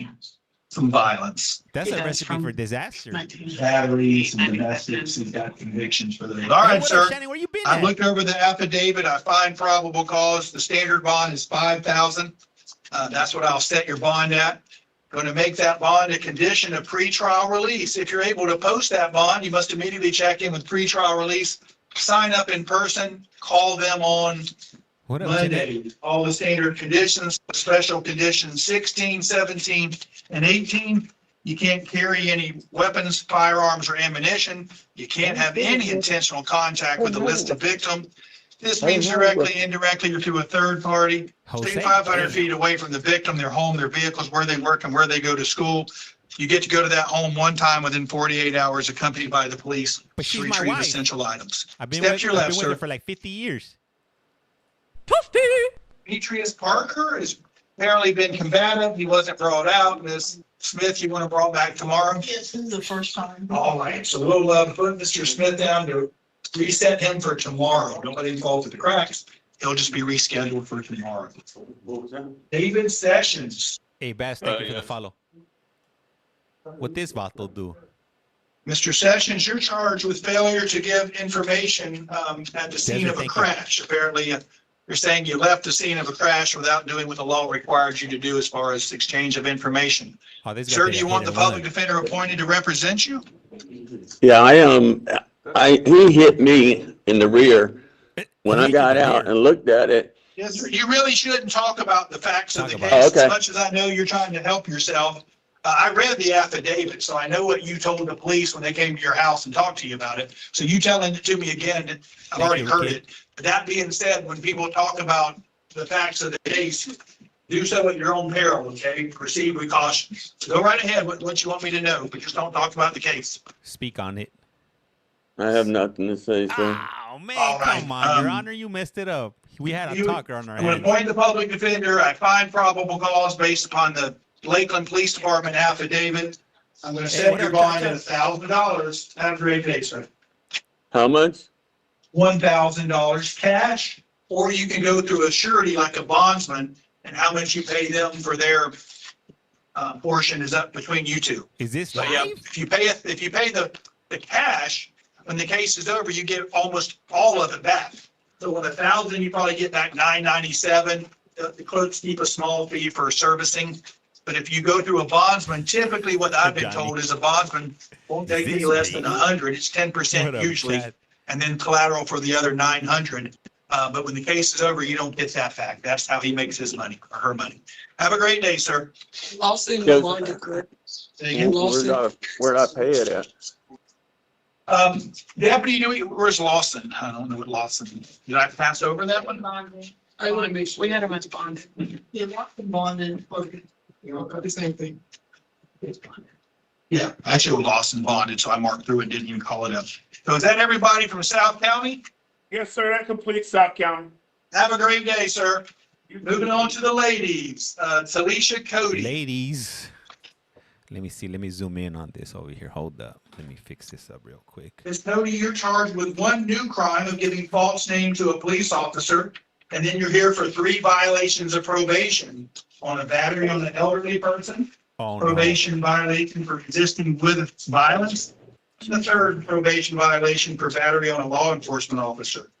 Ma'am, do you want the public defender appointed to all 4 of these charges? Yes, but I didn't give them false information. My name is Talisha Asbell, not Talisha Cody. The fuck? All right. Did she say That's did she stupid. say My the name is F word Talisha in Asbell. court? Man, come on, man. That is my name, Get on, Paul. legally. Don't get a promoter. All right, ma'am. No, I read the affidavit. Like I said, I wasn't there. I always try to tell people, like, I'm not there. I'm not a witness. I can't tell you if what you're telling me is true or not. All I can tell you is what the law requires me to do is review Right. the four corners of the document. And the police officer does acknowledge that you gave a name of Talisha Asbell. That was my name by law. I'm married. I'm widowed, but my husband died. My name is Talisha Asbell. Yeah, and like I said, you have every right to present that as a defense. I don't know if what you just told me is true or not. That's why we have trials. But the police officer did an affidavit saying you told him that's the name when your real name, he believes, is Talisha Cody. How's My the name cop is gonna Talisha tell Asbell, but tell her what her name whatever. is? And what I didn't hear that first part you said, and I hope you Name didn't is- say something you shouldn't have. No, I said my name is Talisha Asbell, but okay. Might want to just. All right, so You shut up. Ooh, a fight. Somebody over here telling me to shut up. Tell them to be quiet. The fuck? I'm just saying, man. God, there's people over here talking, and you know what I'm saying? She should be addressing that. It's not. And you listen to that. Just stop. This is not helping. Not helping. yeah, folks, hey, this is getting off the rails. We don't need that. I try to be No, a we patient need this. judge, but it's been one of those days already. So please just keep it down, okay? Keep it down. Let me do my job, and then we'll get you cases up here as quick as we can. Deputies, if anybody don't heed my warnings and they want to talk during court, bring them up and we can talk. I'll talk to them directly if they have such a desire to talk. And then if they can't follow the rules, we'll talk about contempt and things like that, or push them to the very end and we'll talk contempt and push them to the very end. Ma'am, not to argue with you, but Judge Harb signed a warrant on the 15th day of October. So we're talking about 2 weeks ago, and that warrant was for Talisha Cody. So keep in mind that when the warrant's for Talisha Cody, and that apparently is you, if you give the officer another name, his belief is, and what he put in his probable cause affidavit is, you gave him the wrong name. Again, what you say might be true, and that might be a defense, but that's why you talk to your lawyer, and y'all can come up with a defense. So with that being said, I'm finding probable cause for the charge. I'm going to set your bond on the new charge at the standard rate, which is $1,000 for that misdemeanor. And I'm going to hold you no bond on the 3 VOPs. Your turnaround is pretty quick. You go see a misdemeanor judge for the new misdemeanor false name on the 14th, but you go see a felony judge on the 17th of November. Man, But you do have an attorney representing you. Have a great day, ma'am. Thank you. I was seeing that so okay. Taylor Dean? Inside the cell. Yeah, just to the court, we were already appointed on her case on Saturday, October 25th. The state asked to continue this case as well as many others. As to today, for them to file a motion, I was just handed the motion for pretrial detention by the state. May I approach your? Sure. Thank you very much. All right, Miss Dean, you're here on what's left of your Shout out to my cases or wife. charges on a trafficking in amphetamine greater than 28 grams, less than 200 grams. Looks like you've already been given the public defender. I reviewed your affidavit along with another gentleman that's charged in the same offense, and I find probable cause for the charge. I also have in my possession a motion for pretrial detention filed by the state. It is a 4-page document signed by Assistant State Attorney Scott Matthews on October 27th. Ms. Smith, you have any argument against me finding this to be legally sufficient? I have no argument, gentlemen. All right, so with the state having provided this motion for pretrial detention, you're making the argument that this should be deemed legally sufficient. Thank you, And if I make that finding, hold her until she goes to see a circuit judge on the 3rd. That is correct, Your Honor. We would ask that if we find this motion illegally sufficient, that the pretrial detention hearing be set Monday, November 3rd at 1 p.m. on the A2 docket. All right, so ma'am, I do find it legally sufficient. I'm going to give the original to the clerk for filing. As a result of that, I'm going to hold you no bond on this first-degree felony punishable up to 30 years in prison. 30 years? I'm going to send you over to see the circuit judge on November the 3rd at 1 p.m. no. Have a nice day. That's definitely a lose right there. Jamie Exum. Sanderson Public Defender's Office. My understanding is that pretrial services has recommended her for straight pretrial release, and also the alleged victim in this case wants contact with her. So I was going to ask for straight pretrial release for no violent contact with the alleged victim. Ms. Exum, you're charged with domestic violence battery. Do you want me to appoint the public defender's office? Yes. I'll do just that. I have reviewed your affidavit back in my office. It's an affidavit from the sheriff. I do find probable cause for the charge. You have been recommended for straight pretrial release. I am going to go along with that recommendation. Going to straight pretrial release you, which means you're getting out of jail without posting any monetary bail. What? You must immediately check in with the Office of Pretrial Release, sign up in person, and call them on Mondays. You have all the standard conditions plus the following special conditions. I reviewed the affidavit. The allegation is this all came about based on you being intoxicated. So you're going to get special conditions 13, 14, 16, 17, 18, which is you're not allowed to possess or consume any alcohol.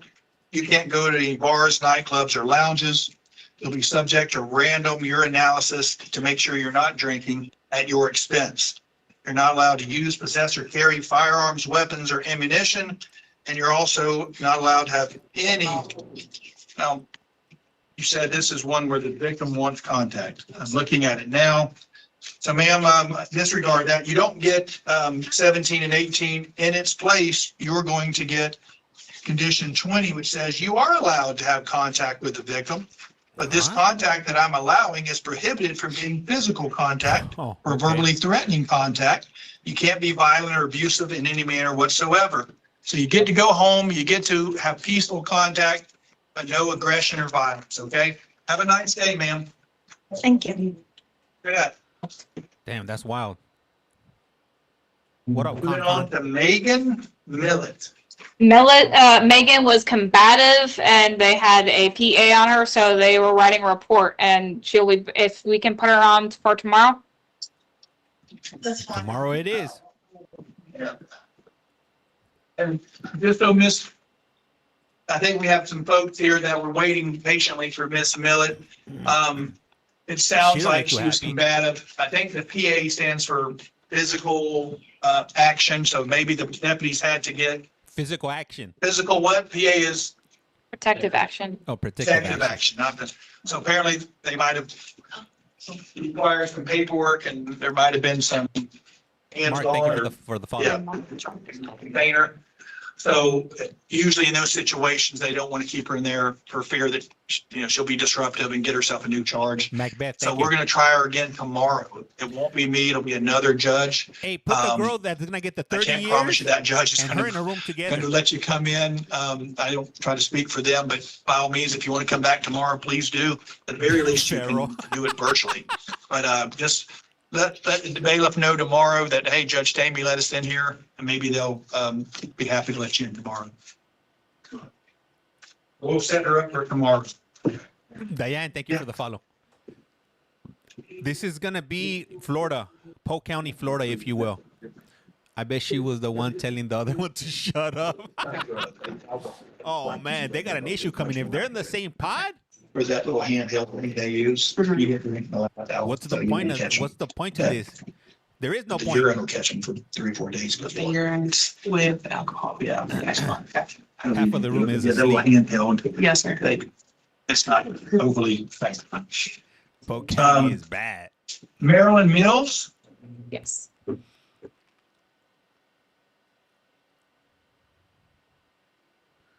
Miss Mills, you're charged with domestic violence battery. Another one? Are you planning on hiring a lawyer, or do you want the public defender? Public defender. Sassnet Brenda. I didn't catch that last part you said. Public defender. Yeah, that part I heard. Did you say anything after that? No. Okay. Somebody was talking and it kind of made it sound like it was you. All right, ma'am. So I'll appoint the public defender to represent you. I've looked over your affidavit from the sheriff.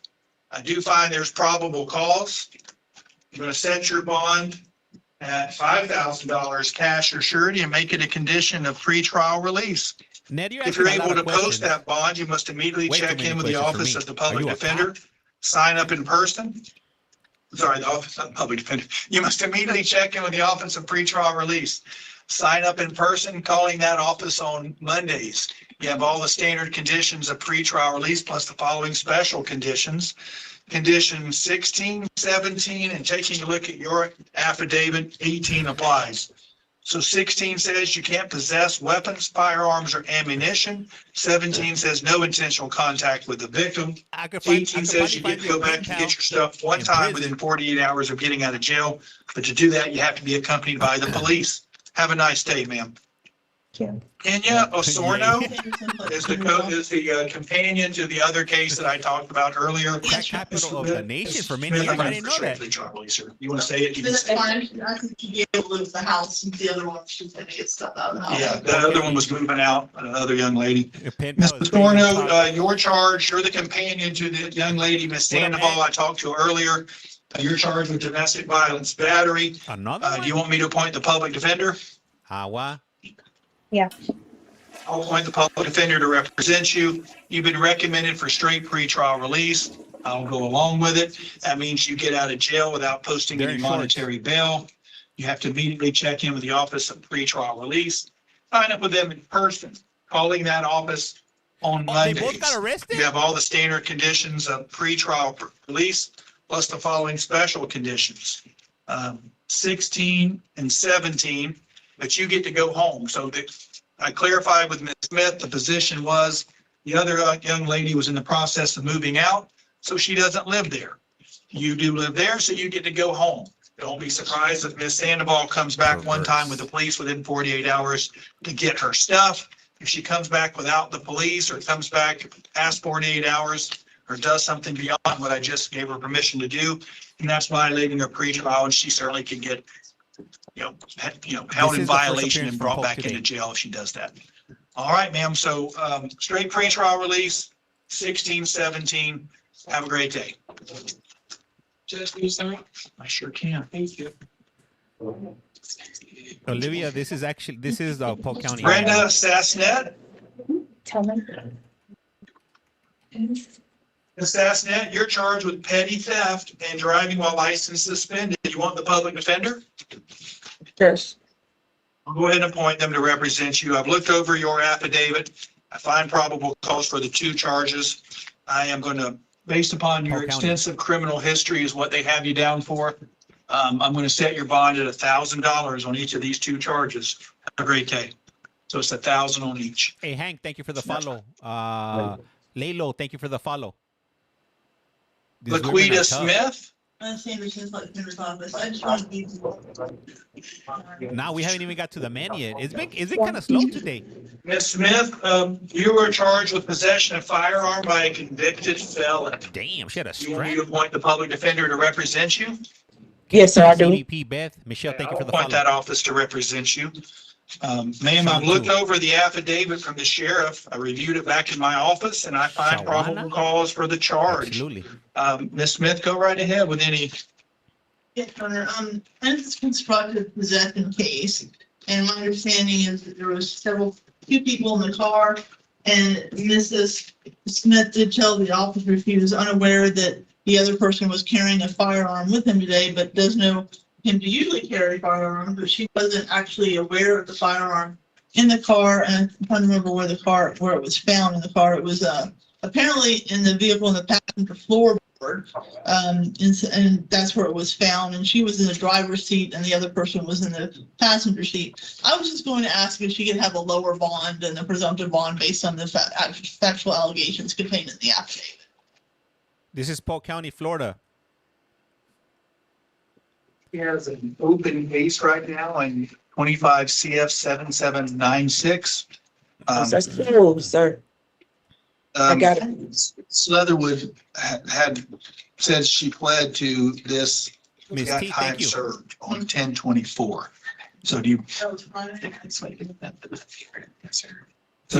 she resolves a case on Friday and she picks up a new case on Sunday. I wasn't trying to, Your Honor. No, I'm just saying it. Okay. I'm just pointing out, I'm just pointing out the obvious. I'm not drawing any conclusions. Ms. Yes, Smith sir. wants you to have a lower bond, but I can't neglect that you have 27 felony convictions. 27? So. What the what? Damn. I was just basing it on that quality. The printer must run out of paper when they print out Yeah, a criminal sorry, arrest Ms. Smith. record. That was the reasoning for the lower bond. Sure. Federal possession case with no admission. It's wild. So ma'am, I've appointed the public defender. I've told you you're charged with possession of firearm by convicted felon. I find probable cause. I've heard Ms. Smith's argument. I will tell you that F2s don't really have a standard bond anymore. I can tell you that F3s are 5. So I've been known to give anywhere from 10, or I tend to go 15 if it's a firearm. That's how I kind of draw a distinction.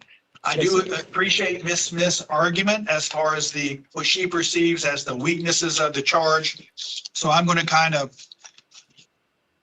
grant, despite your 27 felony convictions, I'm going to give you a bond of $7,500. The way I look at that, that's more than an F3, but it's giving you some consideration that it's a constructive possession case. So In Colorado, she would have been I'll done. set your bond at $7,500. Have a great day. Shit, in California, she would have been done after the third one.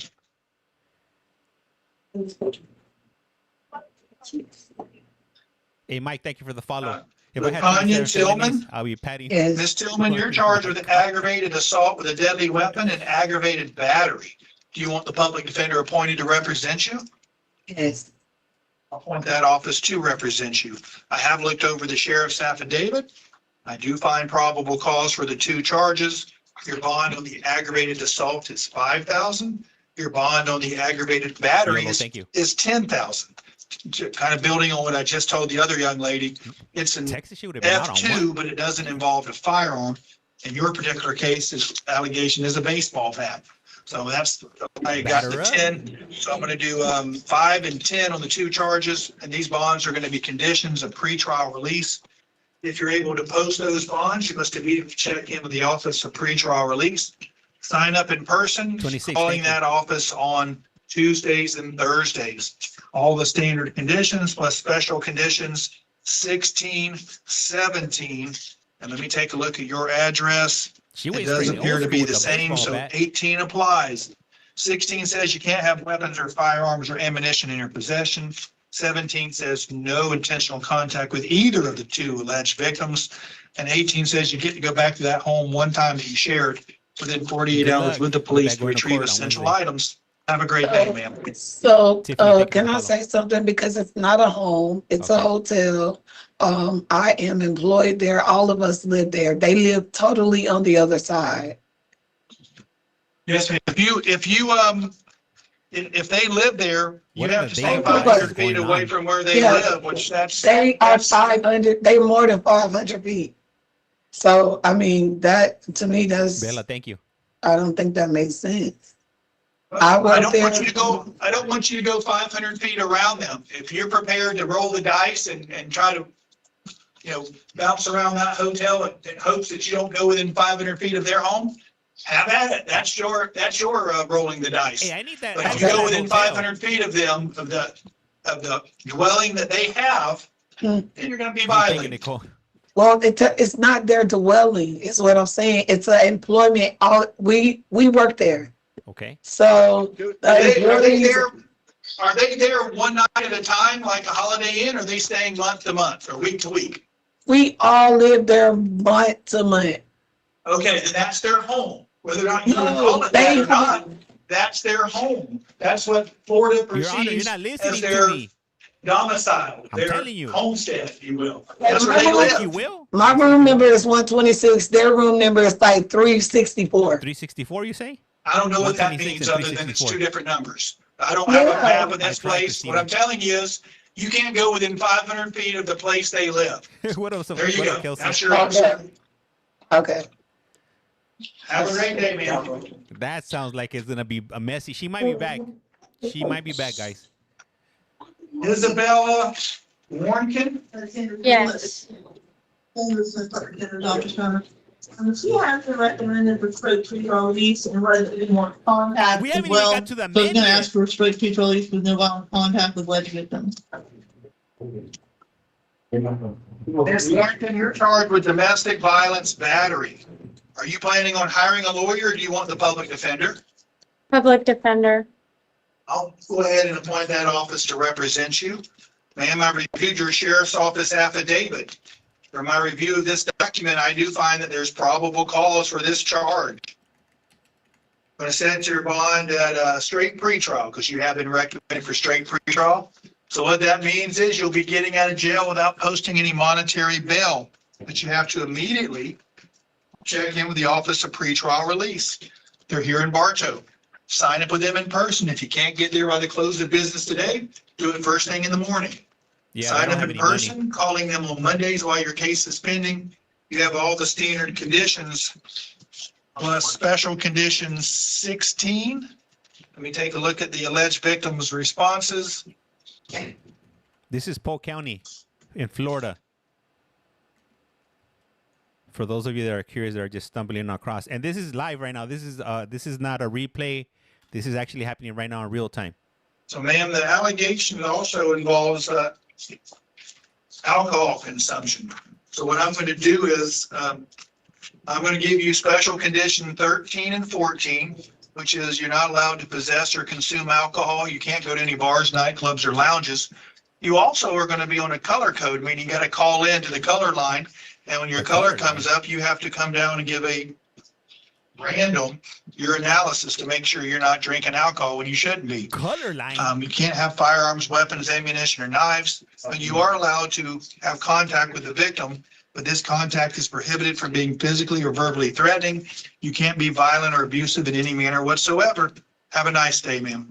Did he say the color line? What's that? Priscilla Wilson? Sanderson Public Defender's Office. I hate it. Unfortunately, she was not able to come to court yesterday. She was in transit, but the alleged victim on the case was in court yesterday. Her name is Patrice Camargo. And Ms. Camargo was charged with several felony charges where Ms. Wilson was the alleged victim. This did occur in a group home. Anyway, yesterday, I do have a probable cause challenge on this being an aggravated charge. I don't see that there's any allegations of aggravation versus like weapon or great bodily harm.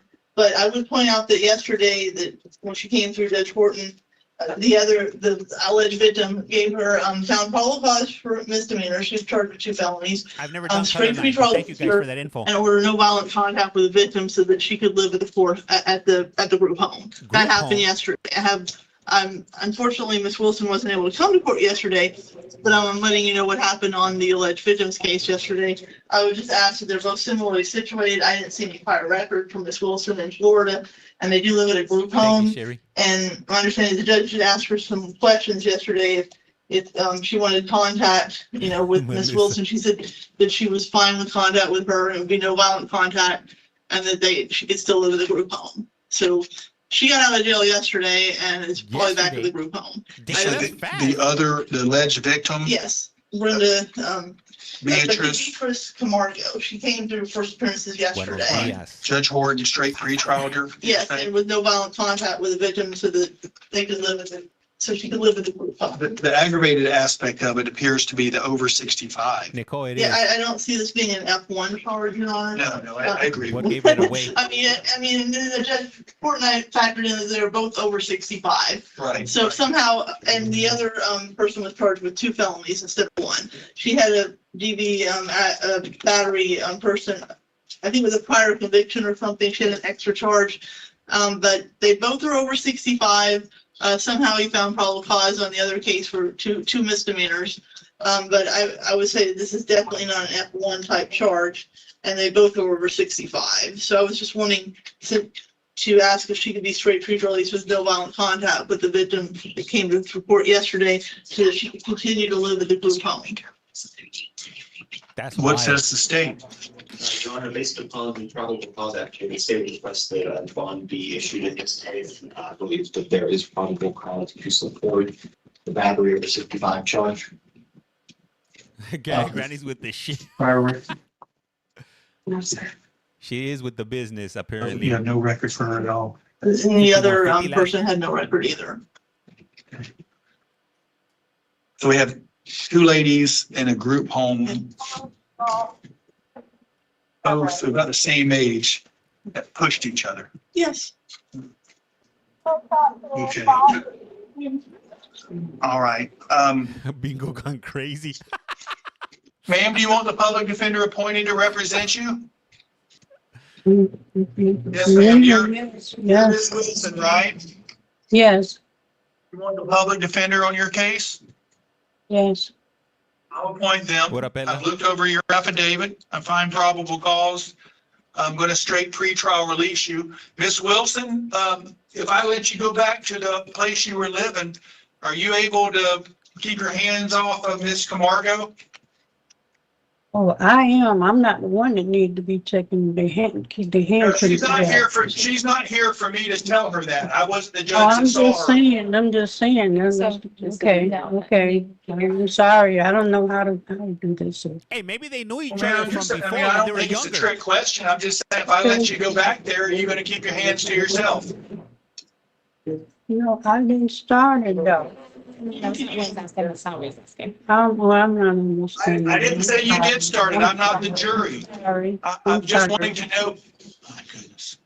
Well, we went through this a little bit yesterday as well. I'm hoping that, the other person went to the group home yesterday. I'm hoping that maybe they just give them different bedrooms.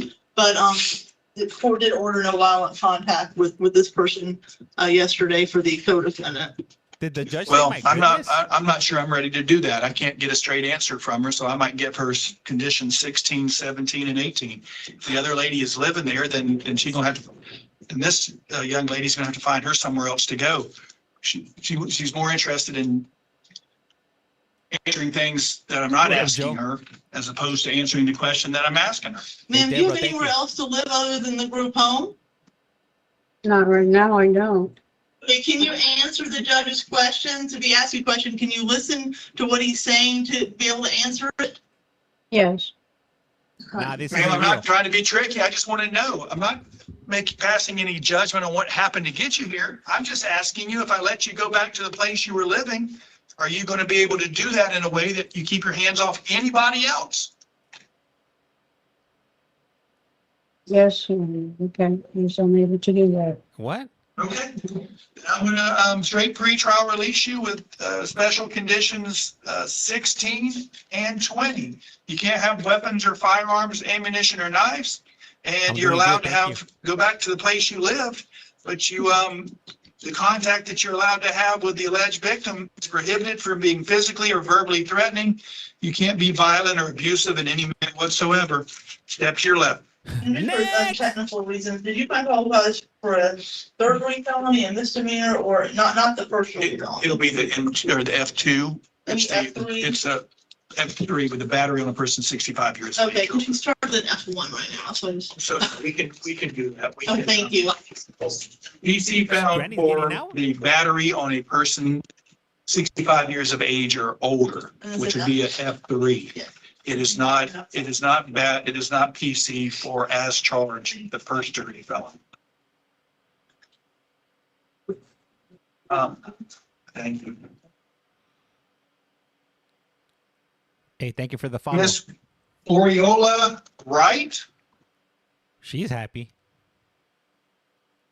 I don't think I've ever been in jail and I've been that happy. And you're charged with domestic violence battery. Do you want the public defender? Yes. Let them point them to represent you. I've looked at the Lake Wells affidavit. I do find probable cause for the charge.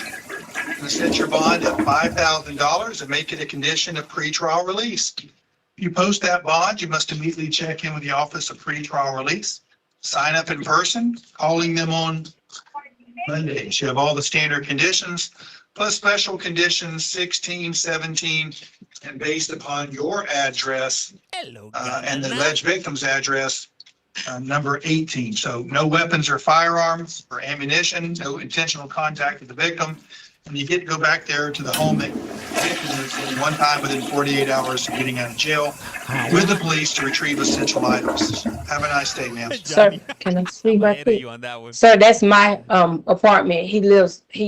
That was my ex-boyfriend. He came back there. If he's there, you can't be there. But at least it's in my name. But I'm saying, if he's there, you Not can't be there. anymore. Ma'am, real quick, it's a tricky area. I'm not going to deny it. I'll be back in next month. The law, where someone lives versus who pays, who's on the mortgage, who pays the rent, it's not as crystal clear as you might want it to be. Florida has some real strict laws on homestead, real protections for people where they live. So I'm not pretending to be an eviction judge, and I'm not pretending to be a divorce judge. You know, a divorce judge will tell who gets the home and who gets the car. I'm not doing that. The only power I have over anybody, I'm given power based upon you being charged. So what I'm trying to say to you is, he's back there, unless he's been evicted, or unless some other judge has signed an order kicking him out, that's where he's legally living, and you're gonna have to find somewhere else to go. Now, you can turn around and go somewhere else and file eviction paperwork to get him out. But just because you said, hey, I pay the bills, he's there because I let him, that's not really the criteria. If that's where he's receiving mail and has protections of his home, then you're just gonna have to find somewhere else to go until it gets resolved. Hey, what up, señorita? Have a great day, ma'am. Thank you. That will say, Jennifer have a Yates. great day to you. Hey, so You're now, charged with domestic violence battery. another one? Are you planning on hiring a lawyer, or do you want the public defender? Public defender. I'll appoint that office to represent you. Ms. Yates, I've looked over your affidavit. You find probable cause. It's an alleged spit. On that. Ma'am, I'm trying to, I don't know that she has any record. Oh, she maybe does. I'm gonna set your bond at $2,500 and make it a condition of pretrial release. If you're able to post that bond, you must immediately check in with pretrial, sign up in person, calling them on Mondays, all the standard conditions plus special conditions 16, 17, and based upon your address, None of us 18. know. 16, of course, is no weapons, firearms, or ammunition can be possessed. 17 says no intentional contact with the alleged victim. And 18 says you get to go back one time with the police to get your stuff. Your Honor, my daughter's left the home. She's left my house. She went to her grandmother. She's no longer there. Oh, she put hands on Here's her the daughter? tricky part. Like I was telling that last lady, you're not allowed to pick up the phone and say, wow. hey, are you there? Because then you'd be violating the no contact provision. I talked to my mom. She moved in with my mom last night. Okay, so the bottom line is, if you find out and you learn that she is no longer there, my goal is not to let that home stay empty. But again, if she was living there and she's still there, you gotta go somewhere else. If Yes, sir. she's moved out and she's living with someone else, you might need to make sure that pretrial release has verified that and can confirm she lives somewhere else. Why roll the dice? You know what I mean? Why, unless you get pretrial on board, wouldn't that be something that you take your mom's word for it, that she's moved in, but by the time you get to that house, guess who's changed her mind and moved back in? You know, Yes, now sir. who's in violation? So Yes, if it sir. was me, I wouldn't want to roll the dice. I'd make sure pretrial's on board with what your mom has told you. And once Yes, sir. they're on board with that, and they've confirmed it, yeah, then you can go back to that home, but you stay 500 feet away from the home that your daughter lives in. Yes, Have sir. a great day, ma'am. 16, 17, 18. Have a great day. All right, moving right along to the gentleman. First up, we have Richard Allen. Richard Allen, come on. Mr. back. Allen, you're charged with petty theft. You're a companion to a lady I saw earlier. Do you want the public defender? Sure. What, Yes, Jessica? sir. I'll appoint them to represent you. I reviewed the No, I didn't see affidavit your from comment. the sheriff finding probable cause. I'm setting your bond. Let's take a real quick look. That's okay. That is Extensive okay. Just prior history, 37 pages of history on him. Sir, I'm gonna set your bond at 1,000 cash or surety. Are you Have a talking about great this day. guy right here? Robert Armstrong, Yes, sir. Mr. Armstrong, you're charged with loitering or prowling and tampering with physical evidence. Are you planning on hiring a lawyer or do you want the public defender? I'll appoint them to represent you. I've looked over the Lakeland PD affidavit, finding probable cause for the charges, setting your bond on the tampering at $5,000. It's $250 on the loitering. Step to your left. I noticed that as soon as he sat down right there. Tyler Arnold? Sam Smith at Defender's Office. My understanding is the alleged victim doesn't want to have contact. I didn't see any prior record for him in Florida, and it said the AD is currently living in the residence but still wants contact. So I'm going to ask for no violent contact. The alleged victim, and also I think the consideration that he may have no prior record.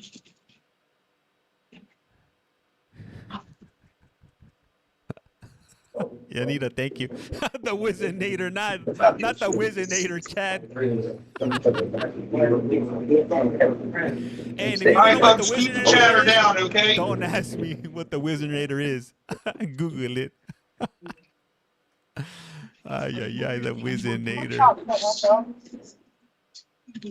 Hey, thank you for the follow. Hey, what up, Nikki? I couldn't find it anywhere. He's gonna be somebody's best friend. He's gonna be holding onto somebody's pocket. That's what he's gonna be doing.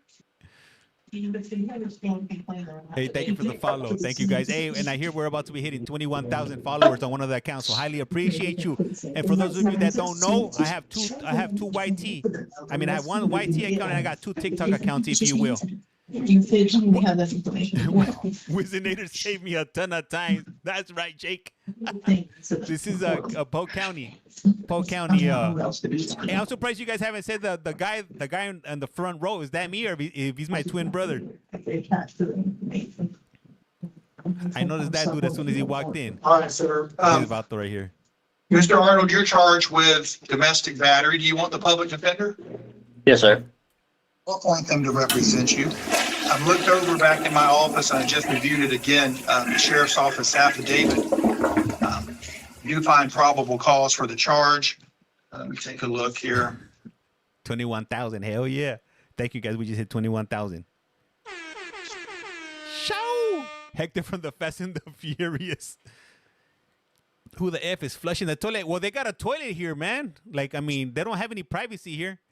So every time you hear somebody flushing the toilets because they're dropping one and they're The flushing allegations here are quite a bit more than a push. Ms. Smith, you said you were asking for what exactly? Well, the alleged victim wanted contact, so I just it's courtesy wanted flush. to put that Drop out one, there. And flush I didn't one. see any prior records. So I just You don't want that asked courtroom court to take that smelling consideration. like boo-boo. Yeah. Eric, it is life. Yes, it is. All right, Mr. Armstrong, I'm gonna, having found probable cause for the charge, I'm gonna set. It's Mr. Arnold, right? Mr. Arnold, yeah. 21,000 followers. Tyler Ozzy Arnold, sir, you're charged with domestic battery. I found, appointed the public defender. Another Found probable cause. I'm setting your bond at $5,000 and making a condition of pretrial release. If you're able to post that bond, you must immediately check in with pretrial release, sign up in person, calling them on Is the same as Mondays. You this have one. all the standard At where they come conditions. from. Plus special conditions 16, 17, 18.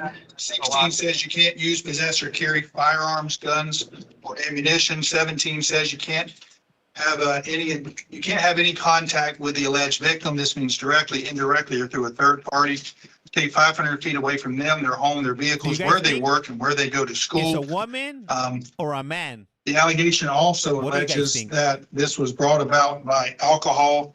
So I'm going to do conditions 13 and 14, and I'll do 18, which says you get to go back there with the police to get your stuff one time within 48 hours. Yeah, somewhere, I think, on that sheet that it said the AV was that she was leaving the residence. I read that somewhere, either the affidavit or the victim comment sheet. Yes, ma'am. And then I would ask if he'd be allowed to live there if she's leaving the residence. Yeah. You got to stay 500 feet away from the victim, the home that the victim lives in, the victim's vehicles, where the victim goes to school, or where the victim works.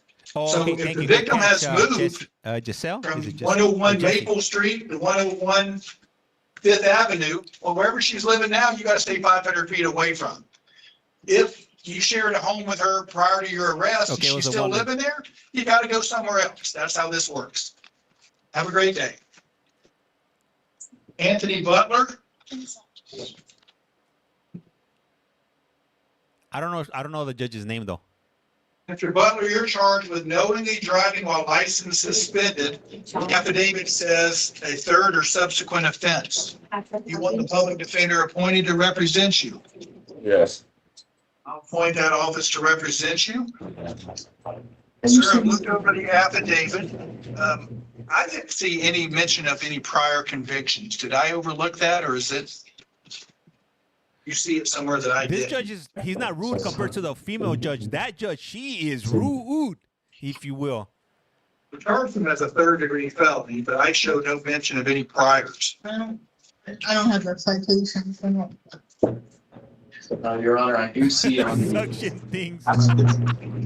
You ain't right. You ain't citation right. numbers. I say dude in the second row is there for stealing suction things. The defendant was issued multiple traffic citations. What do you got? What kind of suction things As could soon he as steal? this one. RL1E. Yeah, this is, it's this one. My point is to see, it usually would say, been convicted and then driving while license suspended in this county on this date. I don't see that anywhere. The affidavit show that for Mr. Butler. Okay.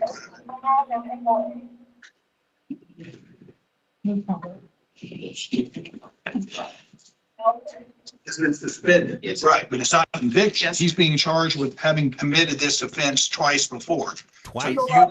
Who else do you see it that I don't see it? On that approach. Yeah, an affidavit from the 26th day of October. Yeah, come on up.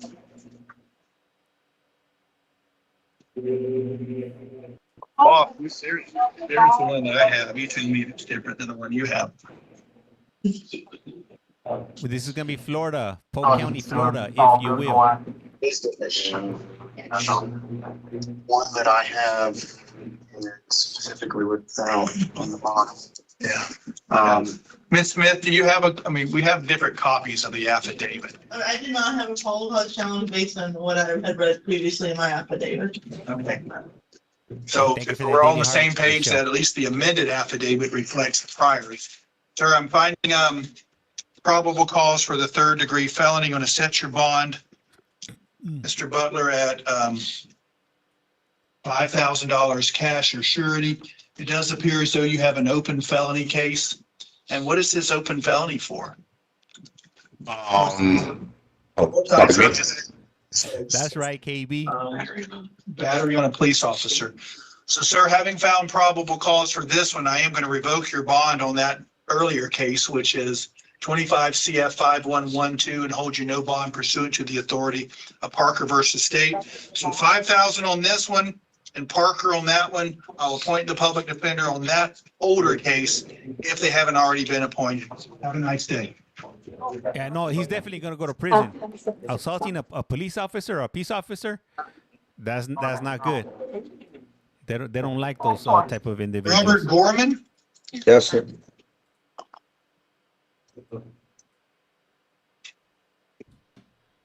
Wow. Mr. Gorman, you're charged with several offenses. Let's see, have them numbered 4, 5, 6, 7, 8, 9. Does that mean there's?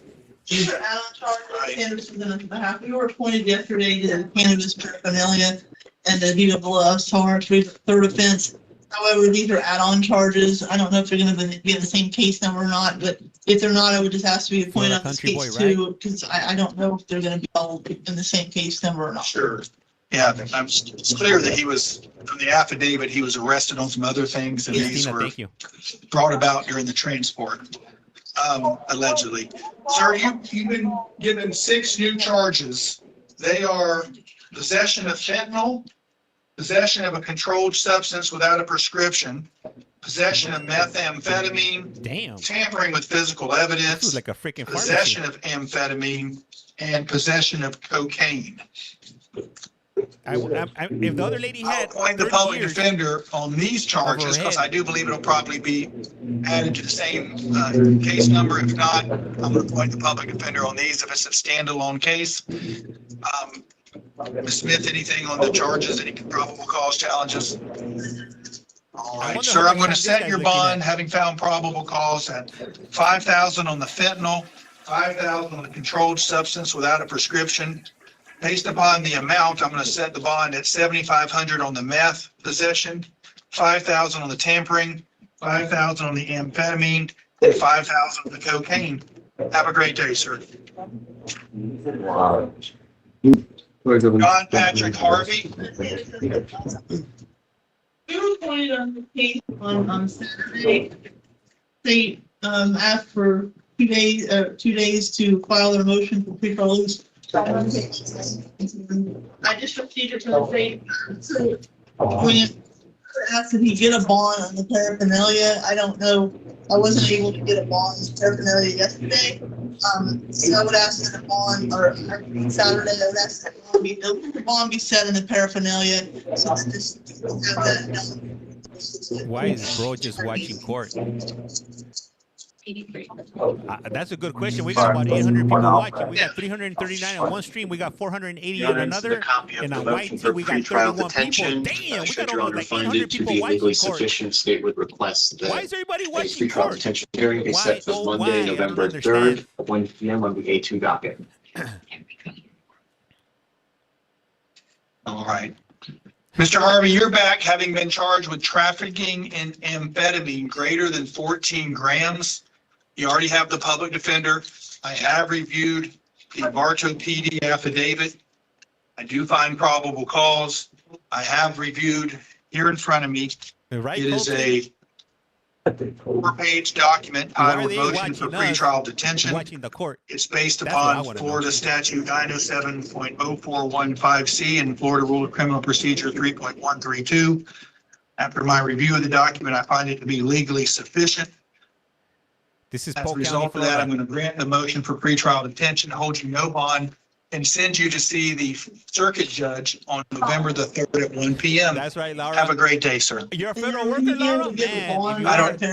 Yeah, sure. I don't. He's not even here on that, so I assume that it was already handled. But it really, he left it at no bond, and I did argue over that a little bit, but I think he deserves a bond in the paraphernalia. So he held it at no bond and didn't bring it back today? So I just understand of this case. Just add it on your. Say again? We'll just add it to the order. Damn, Yeah, that could sucks, you, Laura. can you type it on there and put $1,000?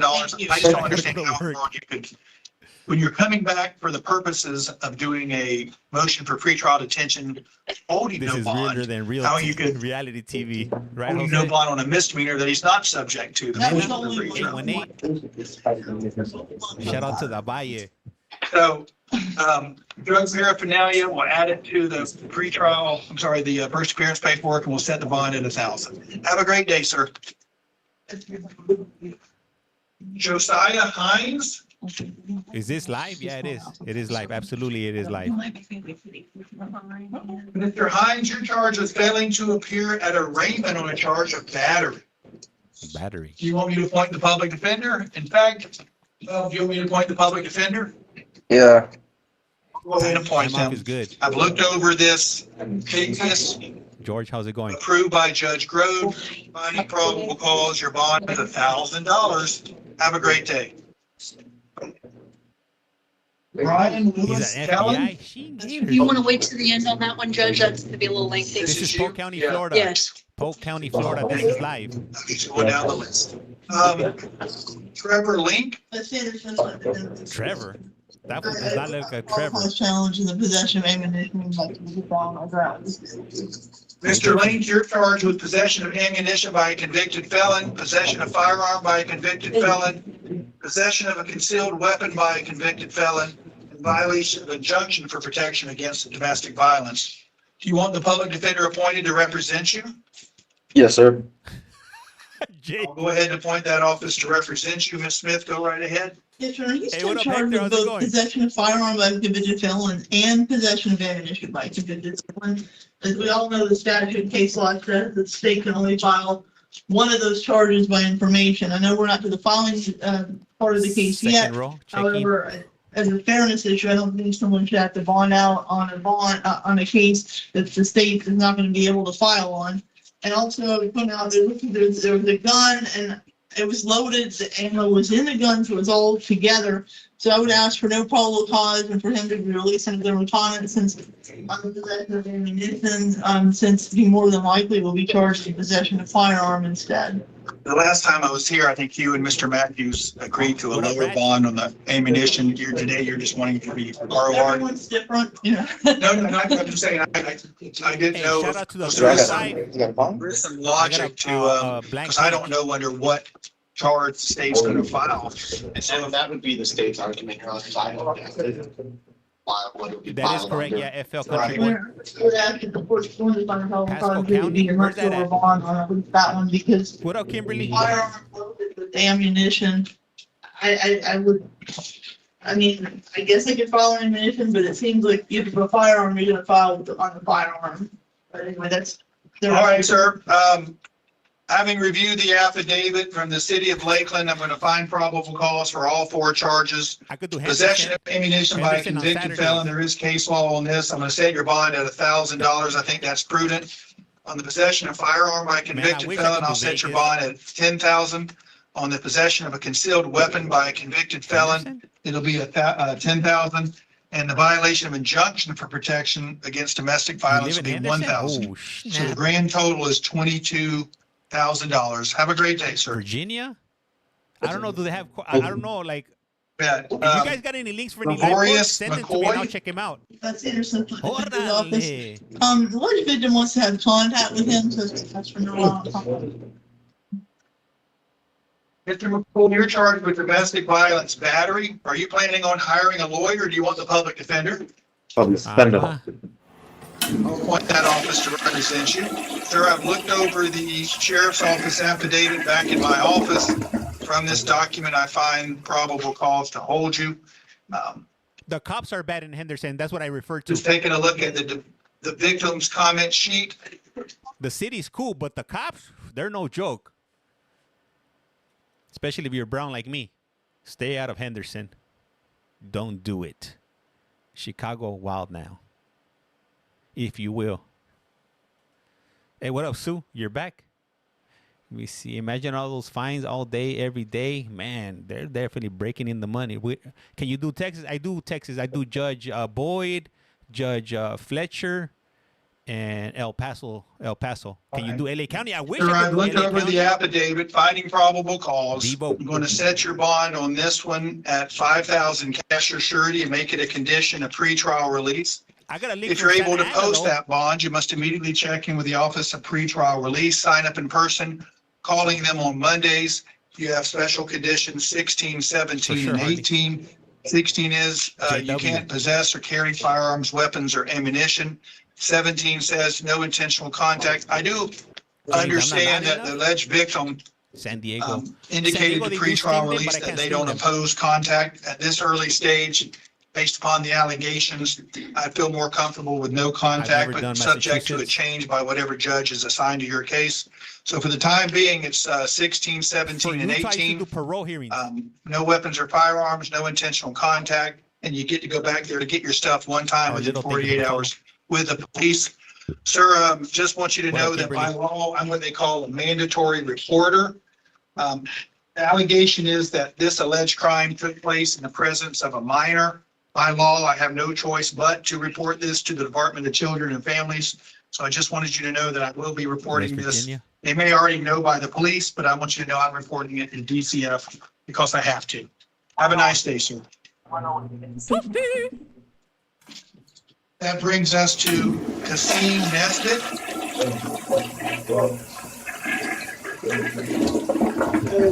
You're charged with domestic violence battery by strangulation. Another one. You planning on hiring a lawyer or do you want the public defender? I have a lawyer and I wish to continue. Sir. You're gonna hire your own attorney is what you said? No, what? Yes. Okay. In front of his kids. Strangulation? Man, that's Sure. like 1980s. Looked over the Lakeland Police Department affidavit, and I find there's probable cause for this charge. I'm gonna set your bond at $5,000 cash or surety. I'm gonna make it a condition of pretrial release. If you're able to post that bond, you must immediately check in with the Office of Pretrial Release. Sign up in person, call them on Mondays. You have all the standard conditions plus special conditions 16 and 17. 16 says do not use, possess, or carry firearms, weapons, or ammunition. 17 says you can't have any intentional contact with the victim. This means directly, indirectly, or through a third party, or it's any type of social media. Stay 500 feet away from the victim as well as her home, her vehicle, where she works or where she goes to school. Have a nice day, sir. Hey, what do you guys think it is? Is it something in That the brings air us to or Matthew water? Phillips. That's Henderson Defender's Office. What do you guys think it is in One of the Polk cases County were that causes pointed all to these on domestic violences? Saturday, so we already represent him. State asked for 48 hours. We filed a case for I have just received it from the state. The water? In the Mr. air? Phillips, you're charged with 2 crimes, trafficking in amphetamine, 28 grams or more, as well as count 2, possession of drug paraphernalia. You already have a lawyer. I have reviewed the affidavit in my office. The allegation is 54.3 grams. So I do find probable cause for the 2 charges. State wish to be heard as it relates to Yes, Your Honor. detention. May I approach here? Yes, Your Honor. So motion for pretrial detention, should Your Honor find it to be legally sufficient, state would request that that the court set a pretrial detention hearing for November 3rd at 1 p.m. on the A2 docket. The crocodiles, the crocodiles. Ms. Smith, any opposition to the 4-page document titled Motion for Pretrial Detention? I have deferred, I have nothing to say, Your Honor. All right. Sir, I've looked over the 4-page document. It is based upon Florida Rule of Criminal Procedure 3.132 and Florida Statute 907.041 subsection 5C. Disneyland. This 4-page document, having reviewed it, I find it's legally sufficient. I'm going to grant it, the motion for pretrial detention, hold you no bond, and send you to see the A2 judge on November the 3rd at you're 1 right, p.m. man. Have a great day. That is true. And the bond on the possession of drug paraphernalia will be $1,000. Hey, this guy's a bit zesty, if you will. Bit on the zesty side. Greg Powers. Greg Yes, sir. Powers. Mr. Powers, you're charged with domestic violence battery. Are you planning on hiring a lawyer or do you want the public defender? Why am I not surprised? Public defender. All right, I'll go ahead and appoint that office to represent you. Mr. Powers, I have reviewed your Polk County Sheriff's Office affidavit. From my review of this document, I do find there's probable cause. That's right, Soy. It was. He's acting tough in front of these other men. It was a plastic cup. Yeah, filled with slushy, if I remember correctly. Yeah, it had no. She knocked it out of my hands. Yeah, you really shouldn't talk about the facts of the case because it could be used against you. Yeah, But the allegations I read, and apparently it's all, by all accounts, on a recording.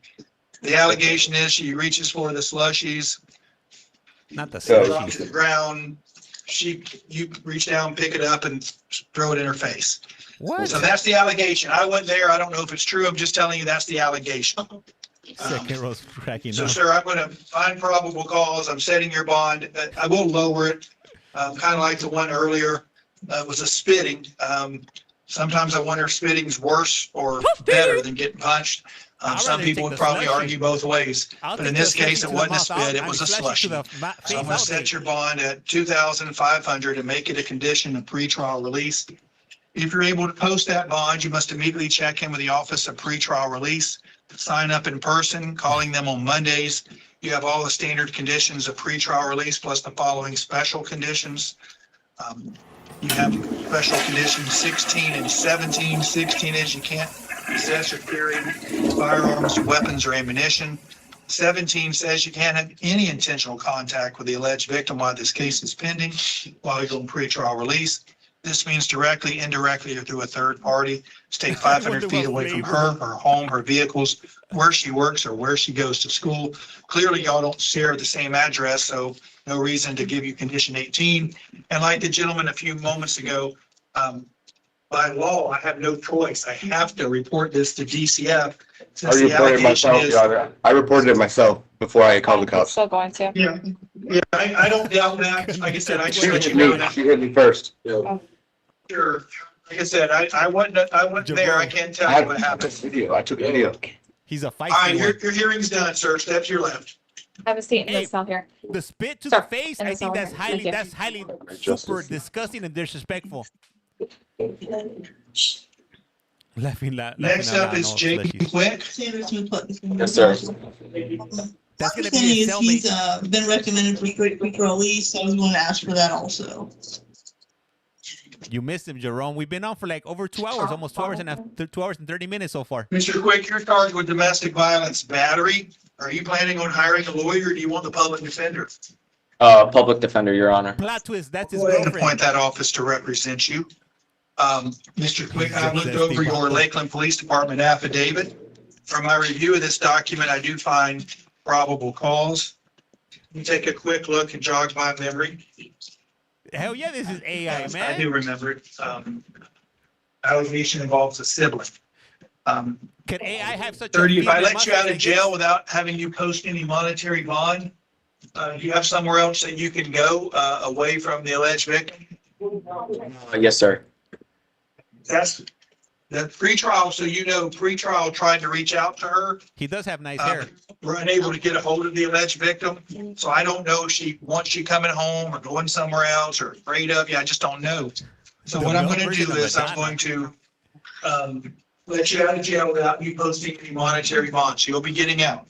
But you need to report to pretrial release. If you can't get there today, go first thing in the morning. Sign up with that office. They're right here in Bartow. Sign up in person. They're going to have you call them once a week on Mondays. You have all the standard conditions that you've been hearing me give other people, plus these following special conditions. You're not allowed to have any weapons or firearms or ammunition in your possession, and you are not allowed to have any intentional contact for the time being with the Most of victim. them are not going to get out. This means directly, indirectly, or through a third party. Stay 500 feet away from her home, her We're having a vehicles, good time. where Damn. she works or where she goes to school.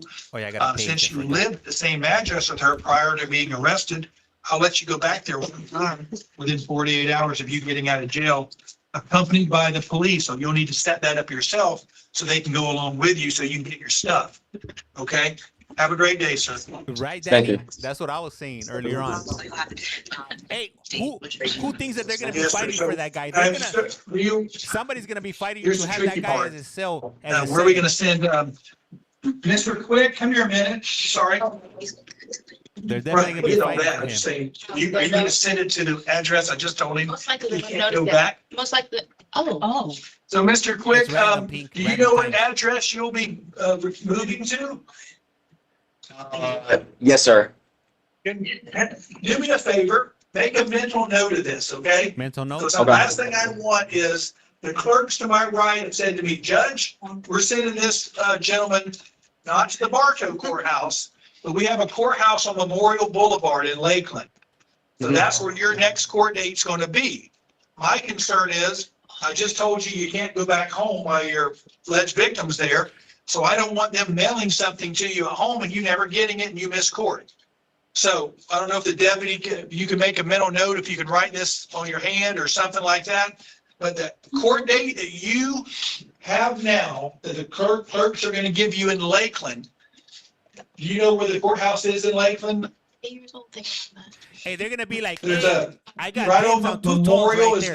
the old, they call it the church at the I mall. got two-tones. Right across the Setting street up with is a two-tones. shopping center. Hey, what up, Okay, Slapper? right Thank across you. the street is a shopping center. On the back side of that shopping I saw center him on first. Ingram Street or Avenue is the courthouse. So it's right there by Memorial near that Checkers. What Fantasma date are we gonna nine, give him? November 26th at 1 p.m. November 26th at 1 p.m. Okay? So here's another way. They're gonna mail it to your address that No, we he's have on lying. file. I hope it gets to you. So I've told you right now what day it's gonna be and what time. And nothing prevents you, when you get out, go This online. is Florida. Go online and look at the Polk County court system. Look for your case, and it'll tell you exactly, you can look at the document that was mailed to you. But I've told you where it's gonna be, and so if you have any mail going to your old address, you might want to forward your mail to your new address. Have a great day, sir. Thank you. They'll still fight for him because it takes hours to Okay. get out. He probably won't get out till tomorrow, so he's going to have to spend at least one night in there. Do the best I can to make sure they find out about their address, either Moving right along, after Mr. Quick, we have Mr. Reynolds. Sanderson Defender's Office, Your Honor. Yes, sir. I was asking for him to be released on his own recognizance. Boyfriend I will would bond point them out that Porter County is not that far from Polk County.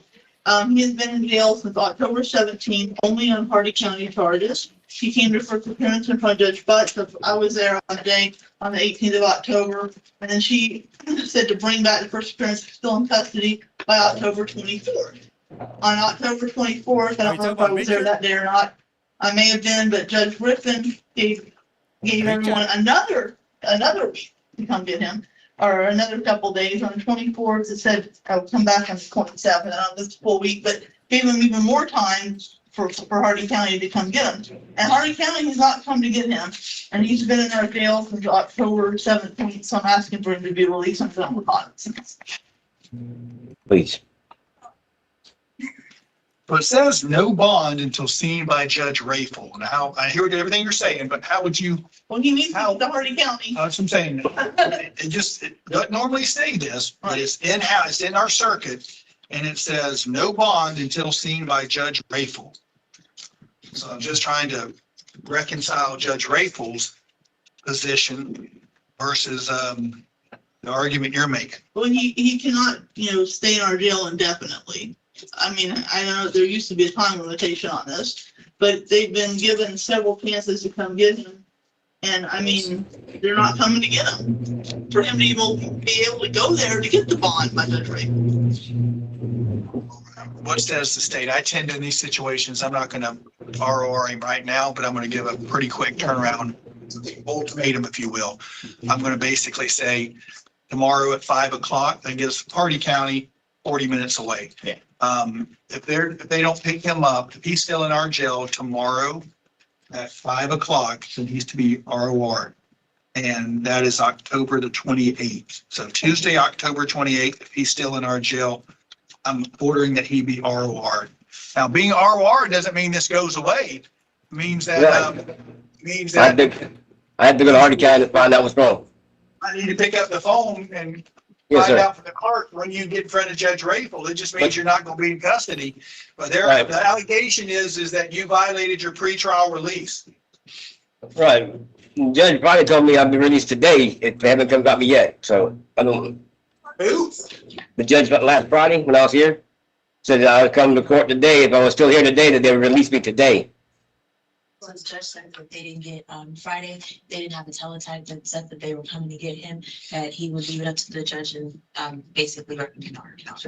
Looks like we sent Yeah, it to him. I'm giving them to 5 o'clock tomorrow, but you're not coming back to see me or anybody else. This is now between the jail here and the jail there. I've ordered the jail here that if you're still here in Polk County in our jail at 5 o'clock tomorrow, they should let you go, ROR. So you don't have to come back for a judge, somebody else to say, hey, let me change my mind or let me do something different. I've already ruled that you get set free tomorrow at 5 o'clock if you're still here. Have a good day, sir. Joey, this Yes, is sir. live, yes.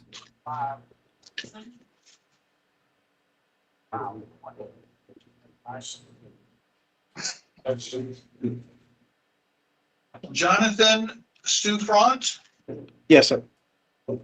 welcome to you, sir. Mr. Souffrant, you're charged with domestic violence battery of a person 65 years of age or older. Do you want me to appoint the public defender to represent you? Yes, sir. Sir, I've looked over the Auburndale Police Department affidavit. Let me go back and jog my memory as to the details.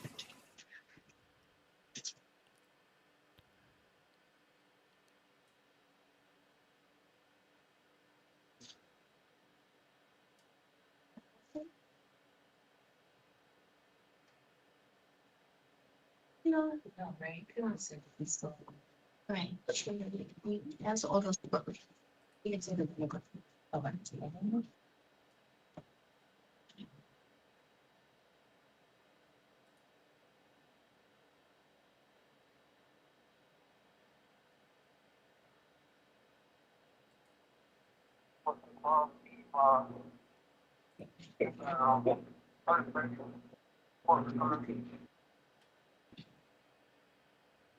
Did I just hear a toilet flush?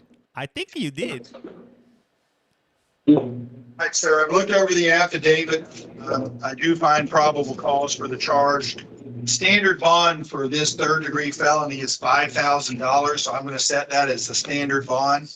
Going to make that bond a condition of pretrial release. If you're able to post that bond, you must immediately check in with the Office of Pretrial Release. Sign up in person, calling them on Monday. You have all the standard conditions plus the following special conditions. You're not allowed to possess or consume alcohol. You can't go to any bars, nightclubs, or lounges. You'll be subject to random urinalysis and alcohol at your expense. You're not allowed to have weapons or firearms or ammunition in your possession, and you're not allowed to have any intentional contact with the victim. You're allowed to go back to the residence you shared with him one time within 48 hours to get your essential items, but you must be accompanied by the police. Have a great day, sir. Yeah. I'll appoint the public defender on your case as well, sir, if I didn't already say that. Noe Trejo. Yes, sir. Trejo, you are charged with 4 crimes. The 4 crimes are retail theft of a merchant. The way it's described is retail theft of merchant in package other than merchandise purchase greater than $750. That's pretty detailed. As well as scheme to defraud. And then you have, in addition to those 2 charges, you have warrantless VOP for possession of fentanyl and possession of drug paraphernalia. The 2 BOPs brought about by these 2 new charges. Do you want me to appoint the public defender to represent you? Yes, sir. I did you just ask. Give me a minute. I'm going to jog my memory on the details of this one. And you guys got to remember, a lot of these individuals during this situation, for the choices they decided to make, I feel bad for the people that they victimized, the people that they domestically abused, if you will. And hopefully this is a reminder here that it's very easy to get yourself involved in situations like this. You make the wrong choice, and here you go. Here you are being streamed on TikTok.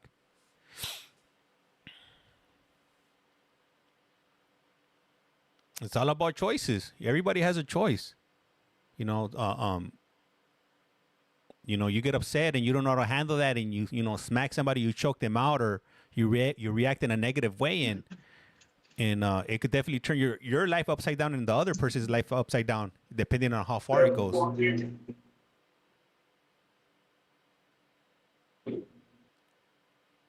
That one guy that is just sitting on there, he's ready to, he hasn't been seen yet. Everybody here, there's 3 guys standing up right now, and there's 1 guy sitting. Those are the last ones that need to be seen. What up, Rowdy? Hey, Aaron, thank you for the follow. And if you haven't done so, please do so. Hit that follow button. It's free. It's free for you. It's free for me. Don't be a Scrooge McDuck. Don't be a Mr. Krabby Patty. Hit that follow. Also, tap the screen, drop some comments, and check out some of the other videos I put up on here. I do a little bit of this, and I do a little bit of that. I do video visits with individuals in prison. I do prison phone calls. I do. All right, sir. The allegation is that 10 times within the last 120 days, you stole from Walmart there. Not the Walmart. In South Florida in Lakeland. That's the support for the scheme to defraud and for the theft. And that's the basis for the VOP. So what I'm going to do, I'm going to find probable cause, having appointed the public, I find probable cause for all 4 charges. I'm going to set your bond on the 2 VOPs at no bond. I I'm also going to have set a your Discord bond on the account, too. 2 third-degree felonies at $10,000 cash or surety. I'm going to make those bonds conditions of pretrial release. If you're able to post those bonds, you must immediately check in with the Office of Pretrial Release. Sign up in person, calling them on Tuesdays and Thursdays. You have all the standard conditions of pretrial release, plus the following special conditions. You're not allowed to have any contact with the event location. So I don't want you to go within 500 feet of Walmart, Sam's Club, or Murphy gas station. Murphy has the cheap gas. That means any of them. The cheap gasoline. Have a great day, sir. Damn, now where's he gonna get his gas out now?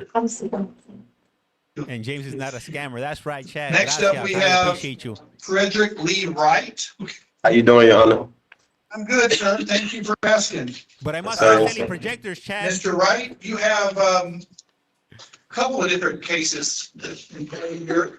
So it looks like Get gas from the 7-Eleven. you have a failure to appear for an arraignment on a charge of battery. Then you have, in case number CF 248584, you have criminal use of personal ID, uttering a false bill or check or note, and you have petty theft. Earplugs. And it looks like you also have new charges of battery and kidnapping. Battery. Yeah, that's what they have down here. So that's all the charges. There's a total of 6 of them in all. Do you want me to appoint the public defender to represent you on all 6 of these matters? Yes, sir, please. Sure, I'll go ahead and do just that. The easy one here is battery. I'm looking at a failure to appear KP. It says you failed to appear for an arraignment somewhere mid-August, it looks. And that's right. No face. the Congratulations. bond is $1,000. I'm going to set your bond at $1,000, and you have a court date to come see Judge Flynn on November the 14th. Judge, can I ask you a question? Hang on one second. There's a lot of different things. I just want to make sure I don't lose my focus. We have some various writs of body attachments that I don't think are assigned to anything going on here today. Then you have an arrest warrant that I'm looking at. The arrest warrant was approved by myself. I'm not the one. September 24th of last year. So I was the one who, last year on the 24th. So, These AI for my own search warrant, on my own arrest warrant, I find probable cause for criminal use of personal identification with a victim greater than 60 years of age, uttering a false bill, check, or note, and petty theft. So let me go back and jog my memory real quick. This is a City of Lakeland affidavit that I relied on before I signed off on the arrest warrant. Mhm.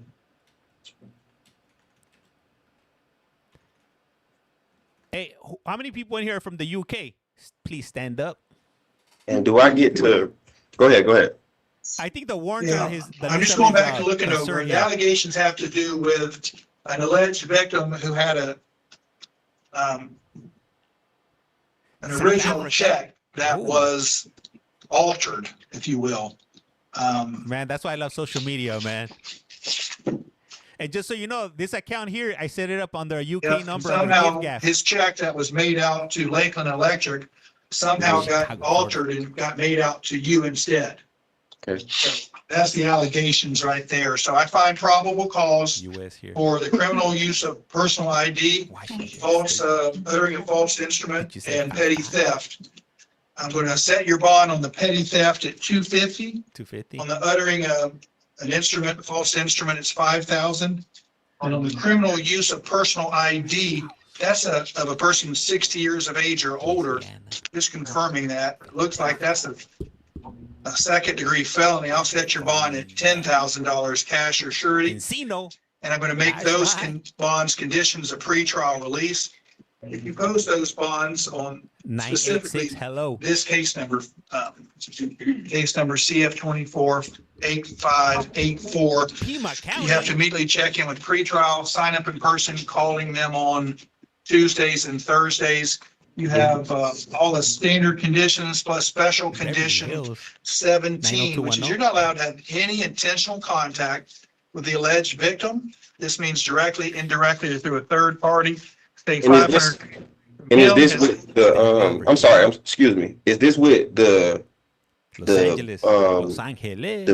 or check thingy, or this is something else? Yes. Okay.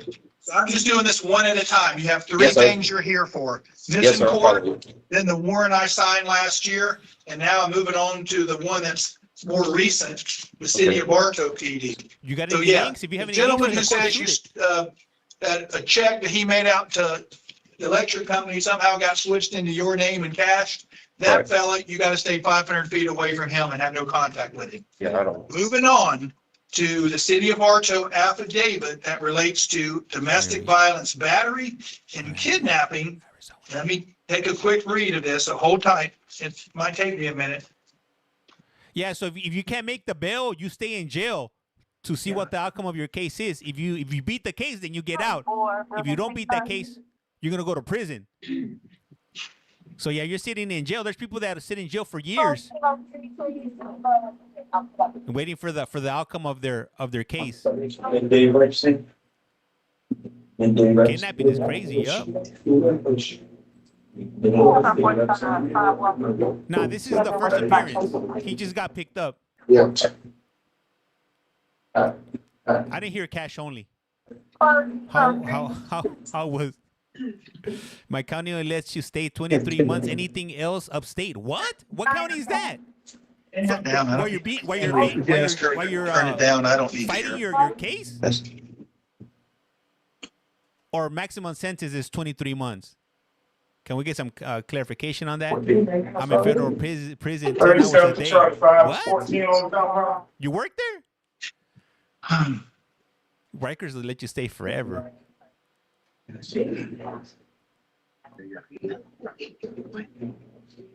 Yeah, I can't do the time. That's why I don't be committing crimes. Jail's a scary place. I'm a doctor there. Oh shit, that's what's up. So you're a free staff. I was a bondman bounty hunter.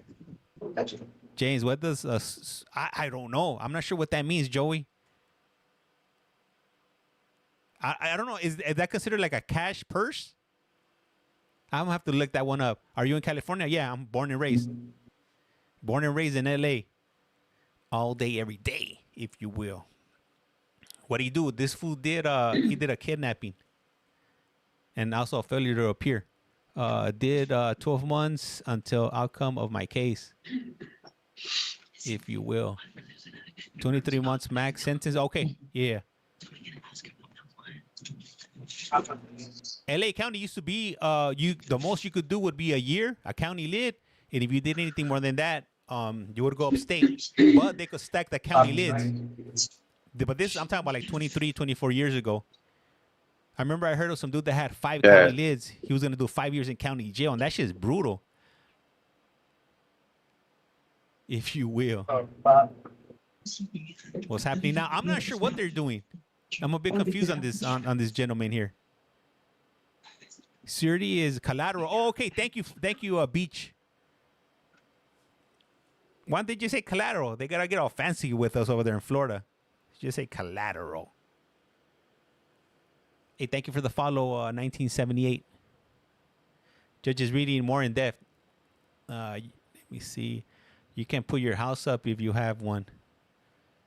They're looking at his kidnapping charges. Hey, if somebody called me and be like, "Hey, bail me out of jail, put your house up for sale."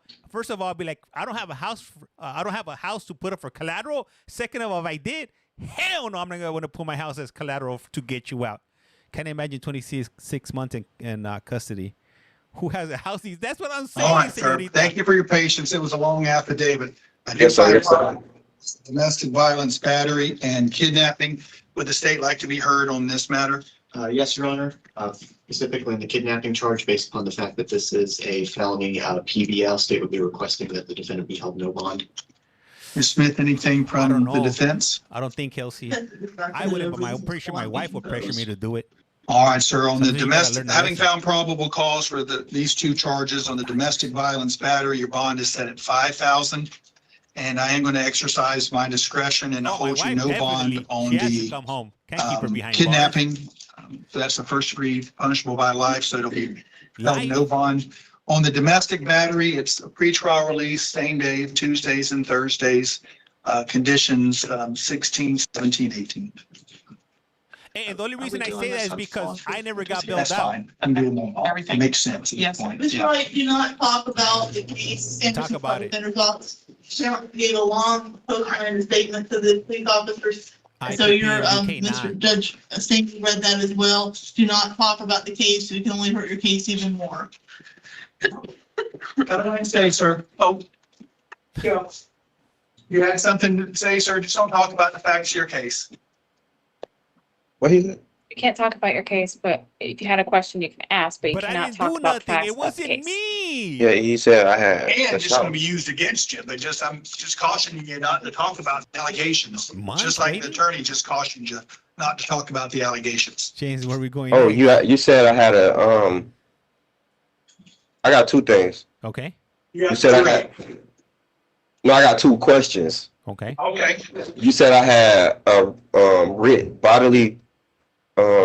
Is that child support? Is that child support? Child support. Okay, and then the failure to appear. Can I ask? What is that based off? Those things are the least things of it. I don't have all the details. It's just it's a battery contained in 25 mm 5354. Okay. 5354.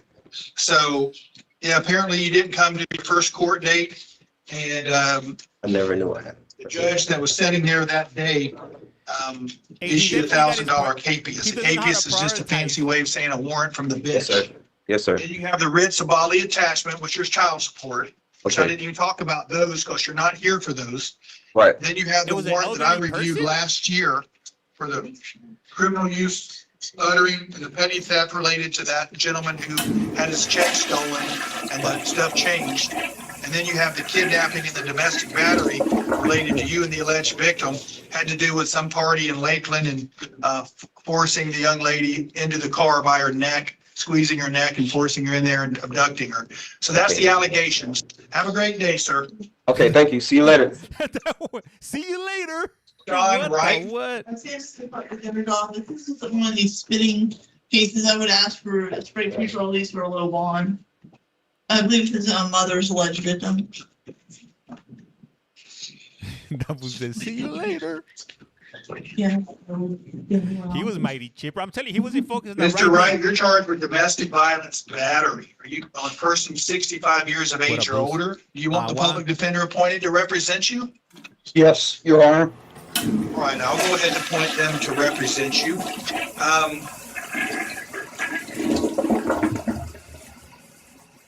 I have the Bartow affidavit from the Bartow PD here in front of me.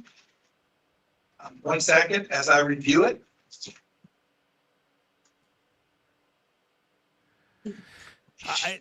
I think they're probably doing like some type of social experiment. They're probably putting something in the water, the air, to check how it affects males and females in Polk County. It's wild, crazy. He spit on his mom. Oh, that's a triple flush.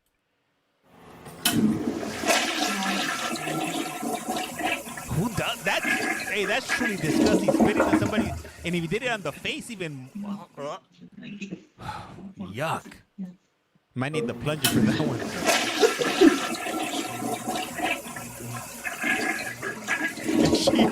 All right. There is an alleged spitting of the victim over the age of 65, so I do find probable cause. Has some prior history, can't contact the victim. I thought Maricopa. Well, that's right, señorita. I thought too. Their standard bond for this is $5,000. I'm going to go ahead and, based upon the allegations, set your bond at $2,500. Make it a condition of pretrial release. If you're able to post that bond, you must immediately check in with the Office of Pretrial Release, sign up in person, call in that office on Mondays. You have all the standard conditions plus the following special conditions. Conditions 16, 17, 18. 16 says you can't have weapons, firearms, or ammunition in your possession. 17 says you can't have any intentional contact with the listed victim. This means directly, indirectly, or through a third party. Stay 500 feet away from her home, her vehicles, where she works, or where she goes to school. But he has nowhere And to go, condition Your Honor. 18, since you resided with the alleged victim prior to your arrest, you get to go back there one time if you choose within 48 hours of you getting out of jail, accompanied by the police to retrieve essential items. Have a nice day, sir. Have a nice day. Thank you, Your Honor. You bet. And real quick, do we have waiting online, Mr. Flannery? Mr. Flannery, are you there? Mr. Flannery? And it's in relation to a defendant that was here a moment ago, Miss Warnken. Mr. Flannery, are you here? I was told you wanted to be Hey, you're right, Bruce. given an opportunity to speak. I don't hear him. The chat earlier, and I wrote in the chat that you would need to speak with public comment or anything, you know, that's not.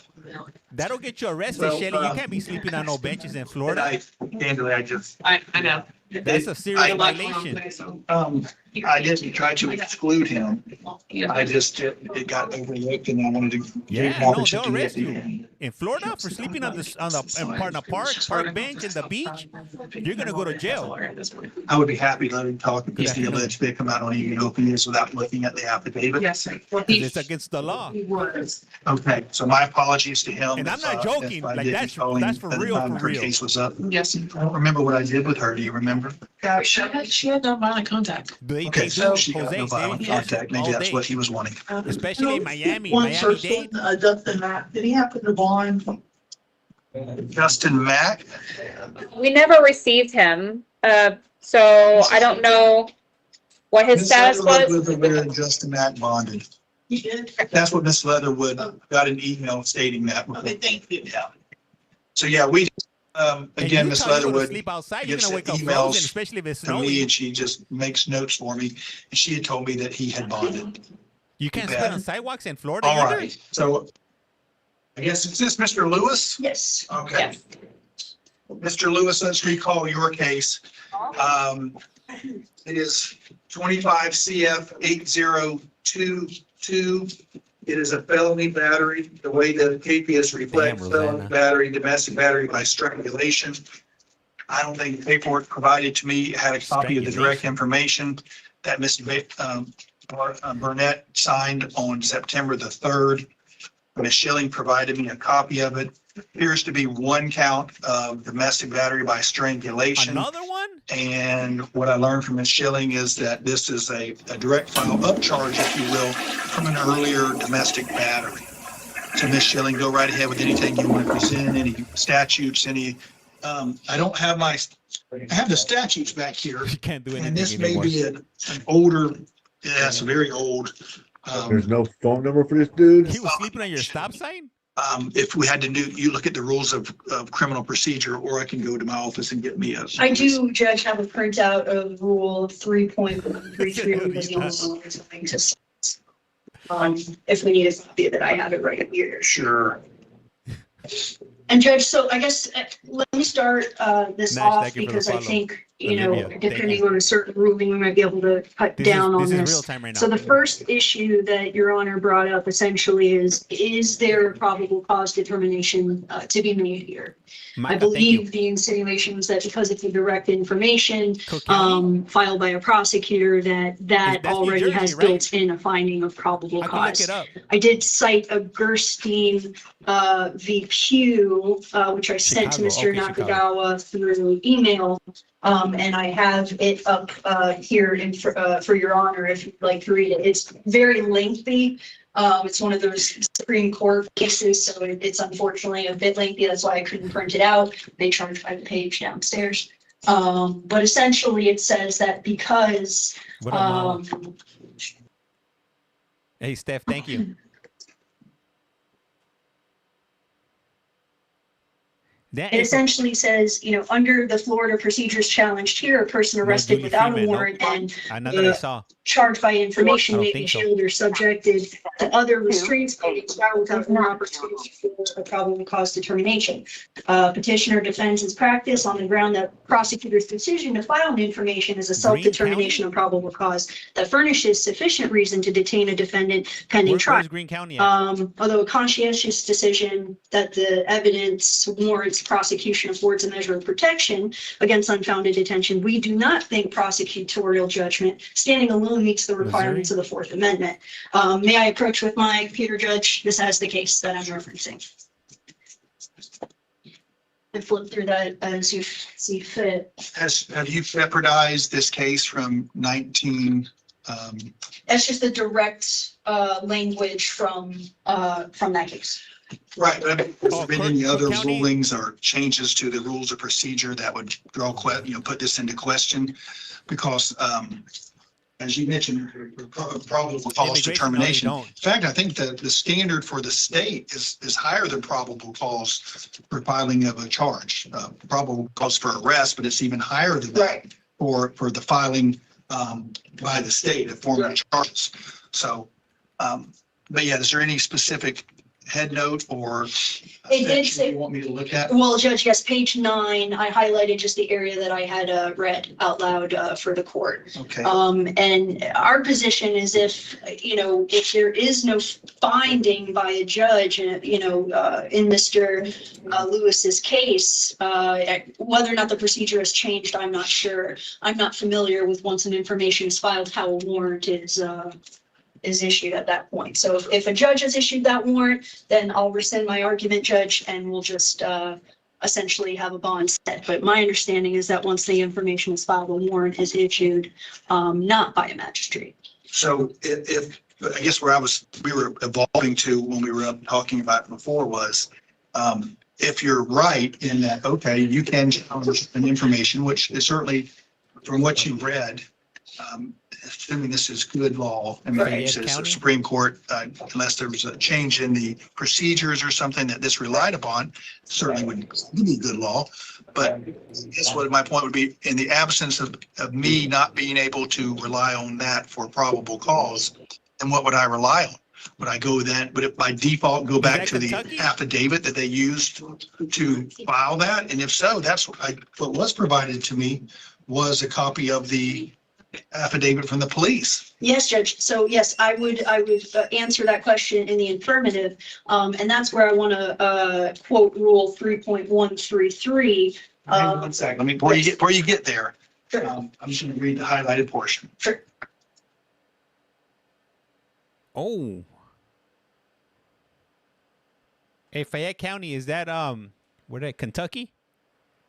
If it is, I think I found the arraignment at 1 p.m. Friday. In custody at 2:30. Huh. I have to save this here. Which ones are the best? Is it the arraignments, forcible detainers, a juvenile court, misdemeanor pretrial, felony preliminary hearings? Kentucky has some good cases.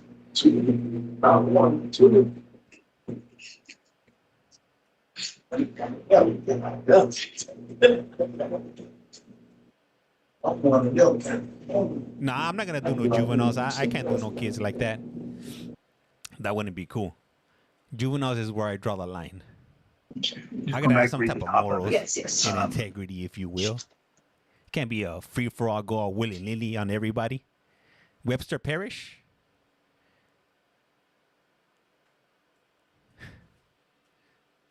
Let's see, Webster.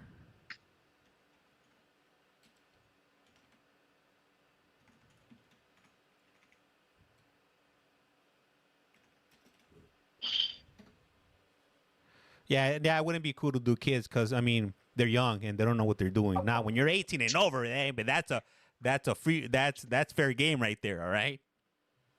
But you're a kid, you don't know. Like you don't know how long life really is. Why save kids? Thank you.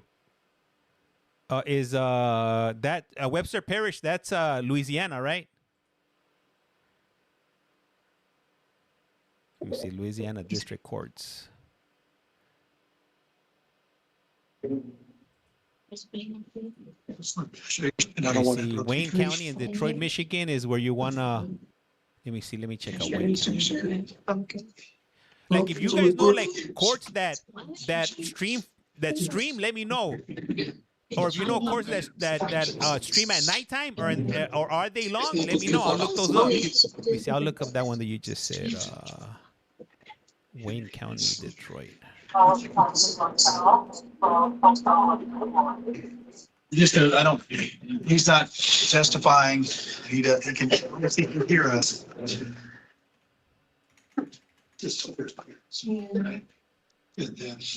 Wayne County, let's see. There is no one single Wayne County court stream, as different courts use different platforms. Okay. Let me look up here. And this is here. For Greene County now, I wasn't able to find any. Let me see here. Right. So. Okay, I think Michigan. Okay, I think I found the link for Michigan here. I must say. Is the information affidavit. So I got Michigan Supreme Court, Michigan Appeal Court, Court Claims, And so we send. Michigan Trial Court. Request for a warrant. Yeah. Yeah. Can you? Either someone burn it off. We saw some ladies. You guys, you showed up a little bit too late. 36 district. What about Clay County, Missouri? Oh, I think I just hit the jackpot with Detroit.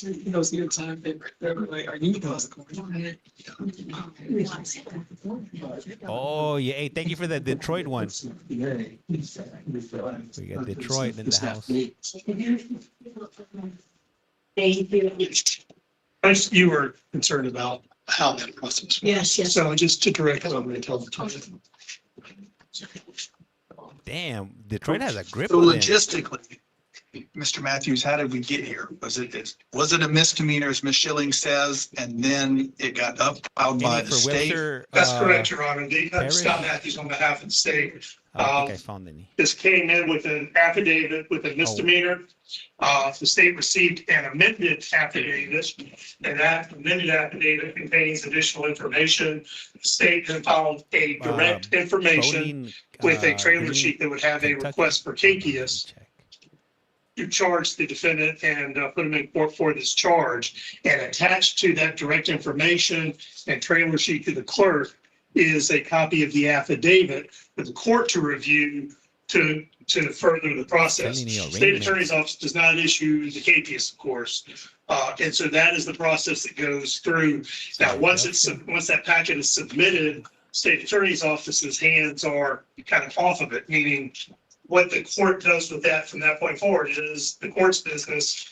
And it appears that a judge did issue a warrant in this case based on that amended affidavit for the purposes, I don't want to step on counsel's toes, but just to perhaps direct the conversation.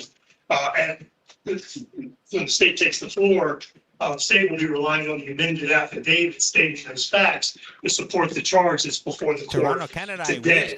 So regardless of whether the warrant was well founded at the time that the state position is it was, but even if it wasn't, that there is an affidavit before the court stating those facts as we stand here now.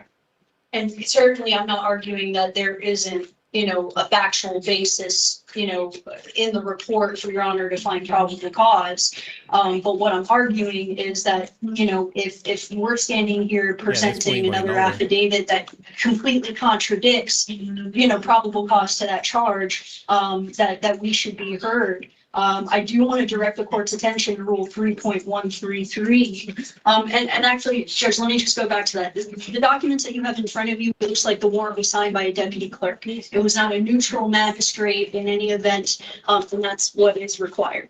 So, but moving on to Rule 3.133, under standard of proof, I think one of the issues that the court had was, can I even accept your affidavit? As defense counsel, should I only rely on what the state presents? And within the statute, it says the judge shall apply the standard for issuance of an arrest warrant, and the finding may be based on sworn complaint affidavit, deposition under oath, or if necessary, on testimony under oath properly recorded. You're reading from Rule 3.133? Yes, Judge. All right, under subsection A1? Yeah, this is the last person. A3. And I do have a printout of it if it'll be easier. Okay.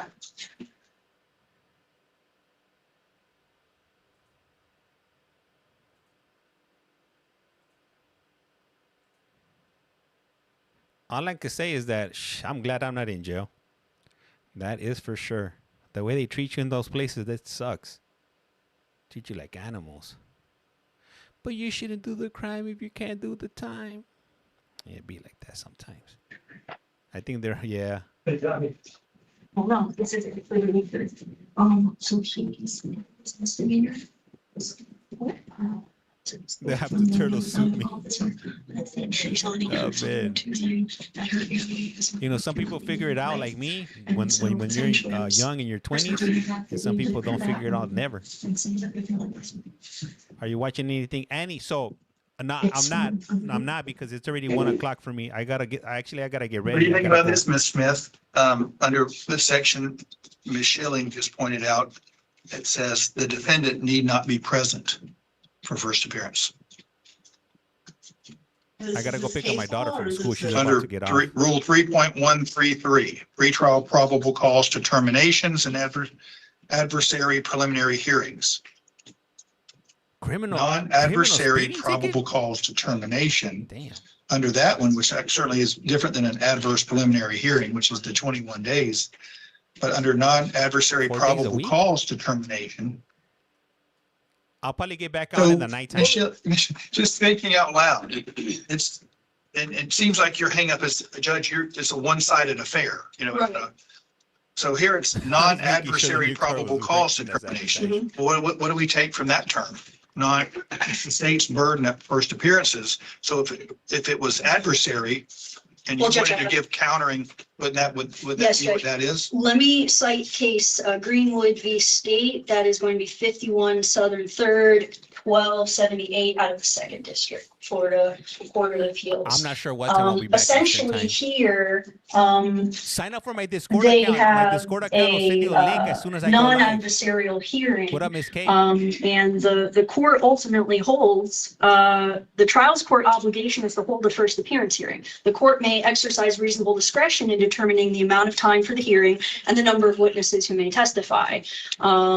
Nevertheless, the court must at least give defense a reasonable amount of time to respond to the state's presentation, and at the very least must allow the defendant upon request to be sworn in and briefly testify as to the relevant factors. Now, may I approach this? Sure.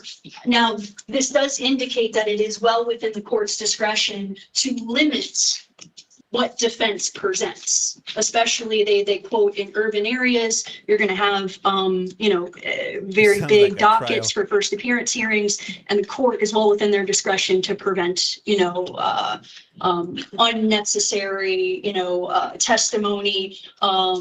This guy, I think he needs to use a restroom already at this point. That case does show that defense should be heard during these hearings. And just a reminder that, defense is not preventing, witnesses or anything along those lines. They just simply handed a sworn affidavit by a law enforcement officer who, investigated this incident, without any further, testimony or argument. So we feel, one, that we have the right to be heard. 2, probable cause has not been determined here, because a deputy clerk is not a neutral magistrate. And then 3, that the court should accept our affidavit and should consider both, because they're both by sworn law enforcement, or both were written under oath. It's both sworn testimony, essentially. Wasn't it domestic violence? And the court has it available to them. I agree with you on 1. I agree with you on 2, and 3 to be continued. So we have a right to be heard and a right to present countering position.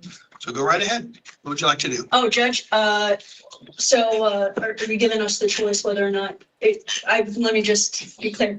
Are you asking whether or not we want to do this today or tomorrow, or can I do this tomorrow? I'm here. You got my undivided attention. Just making sure, Judge. I've got the direct information in front of me.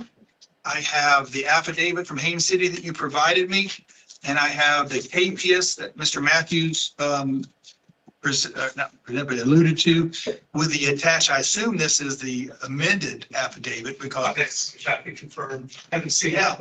This I don't doubt this. What I have here was what my JA prepares, and my JA prepares. I like paper. So when I do first appearance, she prints stuff up for me, and she prints this up from the file that pretrial has compiled. Understand. I was only saying I haven't seen what. No, if you want to, I was just telling you the origins. See, I was telling you the origins of where this paper came from. It came from pretrial releases file on this first appearance hearing. So this is the amendment. Yeah, I assume that's So I have those things in front of me. If there's anything, as well as the rule that I have pulled up and your case law in Greenwood. So if you want to take a minute, or if you want to just dive right in. Okay, it's very simple. Yes, I just, Judge, the affidavit that we provided you from Officer Armstrong clearly states that he interviewed the victim and that the victim indicated that she did not use the ability to breathe in any way, that her airway was not obstructed. As the court knows, that is a prerequisite in order to find battery by strangulation, domestic violence by strangulation. You then have an amended affidavit that claims the detective just listened to a later tape statement where allegedly the victim says, yes, my airway was Sarissa, obstructed. thank you. Judge, because you have both of those sort of competing sentences in those police reports, we would offer to the court that there is no probable cause for DV battery by strangulation. At most, this is domestic violence battery, and that should be what probable cause is found on today. I do have a very obscure sort of definition for probable cause. I don't really know if this aids in anything at all, but I will read it for the record. Probable cause for criminal prosecution may be defined as reasonable ground for suspicion, supported by circumstances sufficiently strong to warrant a cautious or prudent man in believing that the accused is guilty of the offense charged.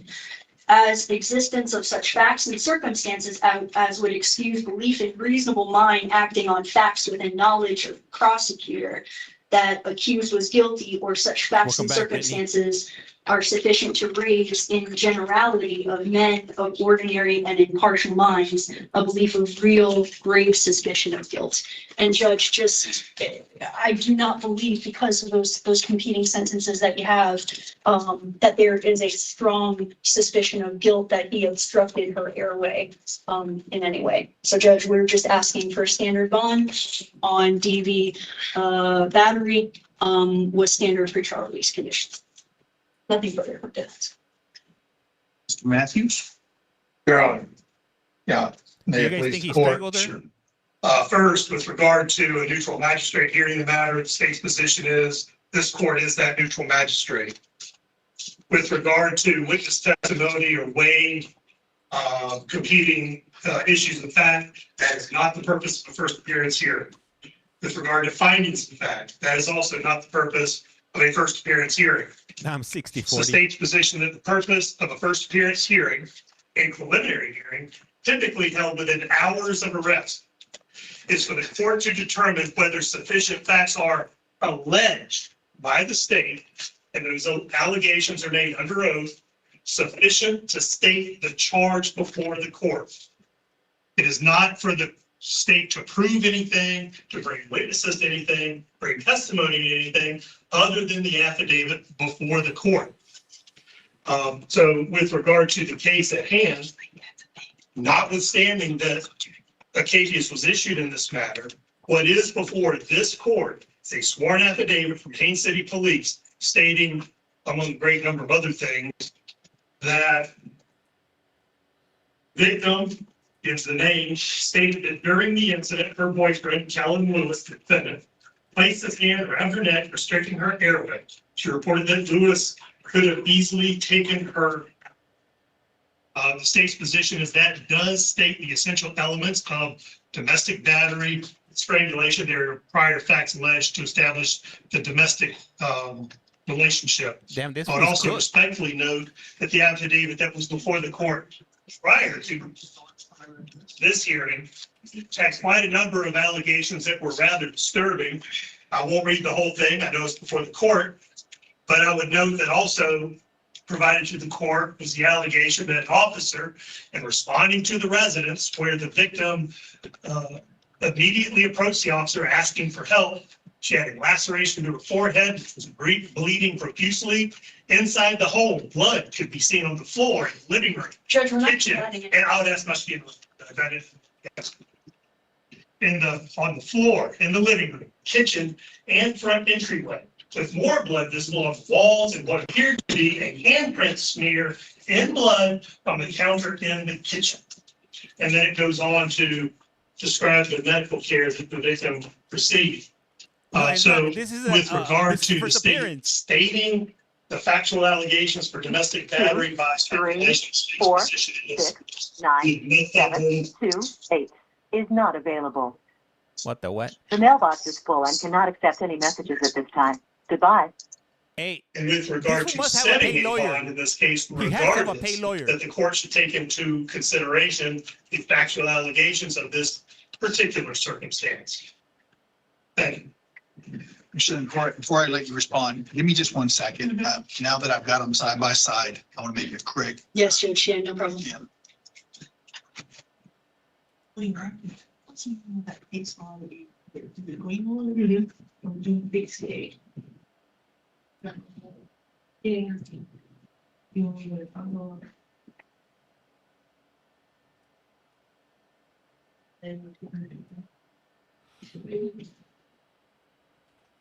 It is.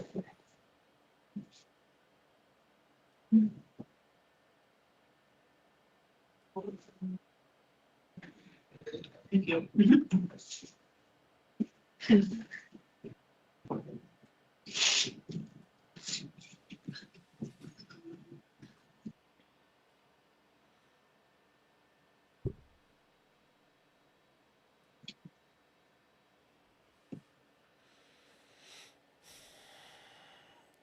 Totally a paid lawyer. Yeah, no public pretender is gonna be fighting for their client like that. They would have just let them out to the wolves. They would have threw him under the bus. Oh, but this is the first time I've ever seen this like this. I've never seen them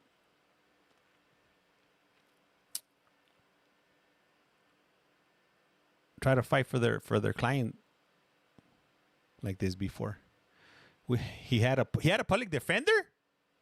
Let me see. I think the guards are getting impatient. Court was messy today. Yeah, it was. Someone fill me in. Oh man, you showed up late. Let me see. Do it on the first court is weird.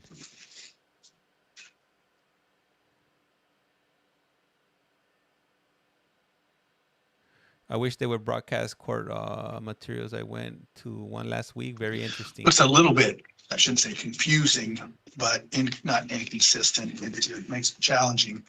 As in reading the affidavit, they go into great detail about felony battery and call it great bodily harm and permanent disfigurement, which is all irrelevant because they're attempting to hang their hat on strangulation. So it's almost like it's blending, and I see it a lot at first appearances with the blending of, pregnant, over 65, various degrees, and they're hanging their hat on.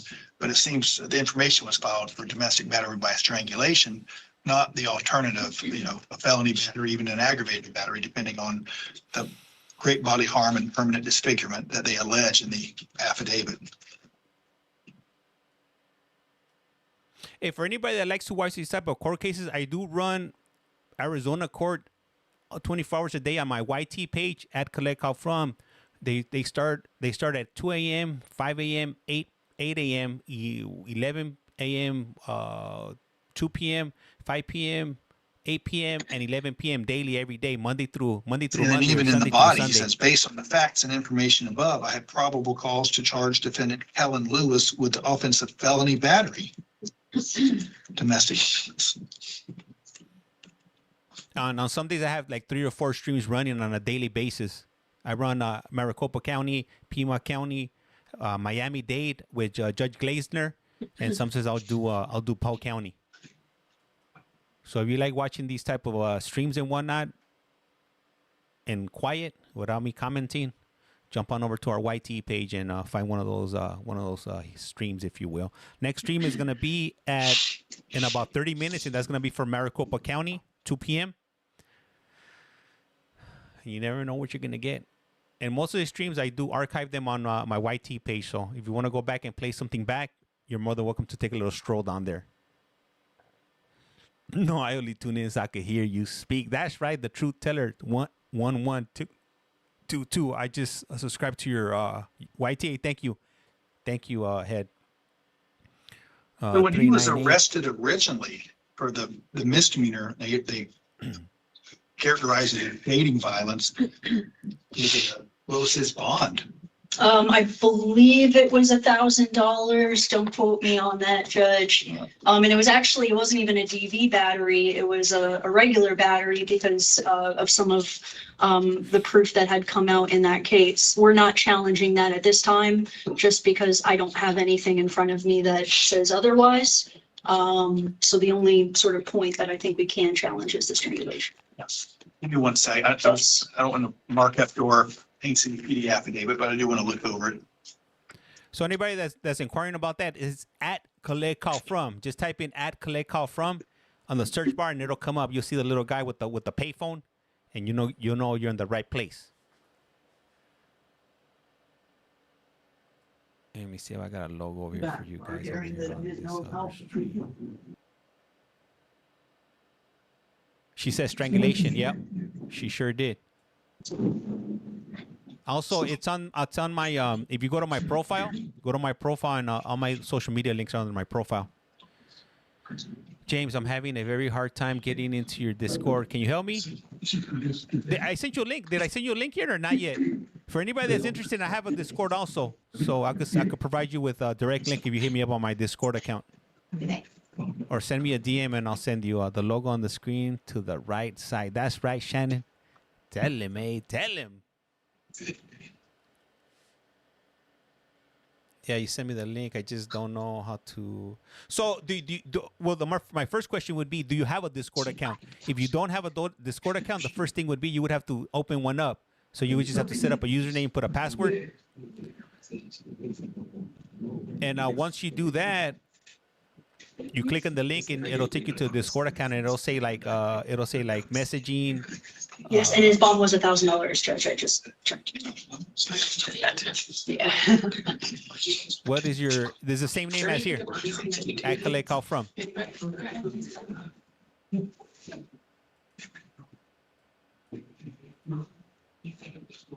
How much more apps do people need? I need an app for that. They can't decide on this guy. Okay. Feeling anything else from you? No, Judge. I can give you this back if you'd like.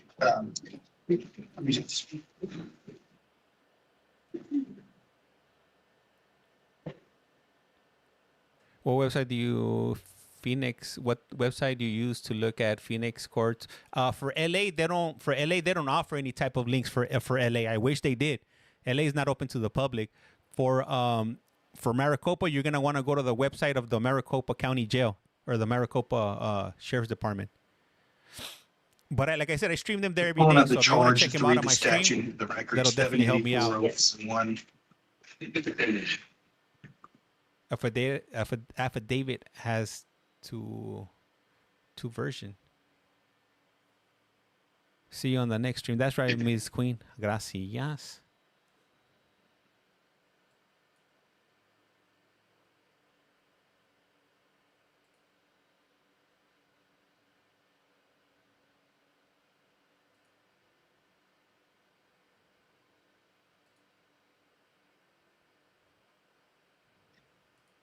Damn, we're definitely going on overtime. How many hours have we been on this one already? Damn, we're about to be hitting 3.5 hours. They can't say nothing bad. So right now while we're doing this, I'm gonna put my Discord account up on the screen. So I can read the pertinent part. A person commits domestic battery by strangulation if the person knowingly and intentionally, against the will of another, impedes the normal breathing or circulation of the blood of a family or household member, or of a person with whom he or she is in a dating relationship, so as to create a risk of or cause great bodily harm by applying pressure on the throat or neck of the other person, or by blocking the nose or mouth of the other person. This paragraph does not apply to any act of medical diagnosis, treatment, or prescription which is authorized under the laws of this state. And it gives some definitions. So that was a lot of variations. And you cite to the one highlighted portion of the Haines City report that says that, I think it was the police officer paraphrase that, that at no point did he stop her breathing. Here's my thoughts. I appreciated this. I found this to be interesting because we delved into some nuances of what a first appearance is for. Never a bad idea to go back and read 3.133 and look at some old case law that kind of guides us through the process. At the end of the day, it might not make a whole lot of difference, and I'll just kind of give you a backdrop. What long ago, bonds in this county, the standard bonds set by administrative order, were 1,000 for an M1 and I'm sorry, almost forgot about her. It was 1,000 for a F3 and 5,000 for a F2. M1s and M2s would be 250 or 500. And then the administrative order changed. And Ms. Smith, thank you. I started to forget. I mean, I know she remembers as well. But now, even back then, as a new judge, I thought, man, that is a heavy bond for an M1 that typically would be 500, but it's 10 times that because that tended to be the standard bond for domestics, 5,000. The world has changed now. Now, F3s are 5,000, and we don't really have a standard for F2s. Like I said, I made an announcement earlier that sometimes when it involves a gun, I tend to move that up to the 15. If it's something like a convicted felon carrying a concealed weapon that doesn't involve a gun, but maybe a knife or something, I tend to go lower on the 10. I guess I'm saying all this to say that if I was to agree with them, this is still a third-degree felony. 5,000 is standard bond for a third-degree felony. If I was to agree with you, typically it's $5,000 for a domestic battery. So it's almost like the battle is not over the bond. The battle really is over whether or not I think that they can show probable cause. Correct. Because the bond is going to be not going to change at all. Strangulation, Katie. So the judge probably needs with a that Snickers being bar. said, that it's not going to really change without telling you what I'm going to do as far as the bond amount. But as a backdrop, third-degree felonies tend to get 5,000. Now, there can be an argument. Sometimes I've done it where I'm thinking, okay, this is a domestic, but it's a domestic for something, that's would already be like it's a felony battery, but a domestic. So I almost feel the urge to bump up the 5 a little bit higher because you're already starting at 5 with the domestic, and then you have something else. But I'm going to going over all that historical framework that got us here. I tend to believe that what the defense has accomplished today is basically chalk it up as the old weight versus admissibility that we all learned in law school. I think now, did the police officer say what he said? He absolutely did. Did he put it at that one line that you highlighted in the report because she said it? Well, I don't know. That's He's rolling his he eyes. certainly says that she said it, but did he hear it wrong? Or did he put it down right? Clearly, we have competing belief by the state that there was a tape statement that she says that she was choked. With all that being said, I am going to find that there's probable cause for domestic battery by strangulation. I think what the defense has is certainly some ammunition to discredit the victim based upon what the police officer said the victim said contained in the police report. But I believe under what my obligation, what I'm supposed to do at first appearance. I've done that. I've certainly listened to the defense. I've given the defense an opportunity to raise some doubt. But I do believe based upon what I've read in this affidavit that supports the direct information that there is probable cause for domestic battery by strangulation. So you're here on limited purpose. If Mr. Lewis, if you at some point want the public defender, if things don't work out with you and Ms. Schilling, then you can always ask for the public defender. Me or any other judge will be happy to appoint them to you if you qualify. I find probable cause. I'm going to set the bond at the standard for a domestic battery, which also happens to be the standard for F3s, which is $5,000. I'm going to make that bond a condition of pretrial release, which means if he's able to post that bond, he must immediately check in with pretrial release, sign up in person and call that office on Tuesdays and Thursdays. He has all the standard conditions plus special conditions 16 and 17, which is no weapons or firearms or ammunition can be possessed, and that there can be no intentional contact by him with the victim. This means directly, indirectly, or through a third party. He must stay 500 feet away from the victim, her home, her vehicles, where she works or where she goes to school. There's no reason for number 18, since clearly they don't live together. Have a nice day. I will be appointing Kalia Shipman Schilling as the, can you hear me? We can hear you, yes, sir. Okay, I will be appointing her as the attorney soon. I just wanted to point out there was the information filed. Kellen, stop. We're gonna talk later, all right? Bye. Okay. Go. That's a good lawyer right there. Yeah, apparently there is one more matter on the docket that the court was kind enough to let me know about. It is the preliminary hearing involving a Rache Walker. Yes, Your Honor, So I'm just learning about that, but they had just a moment. I'm sure. That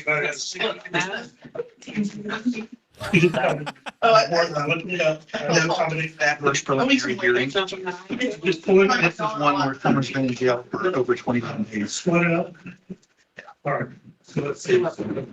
Thank you for all your help today. Yes, sir.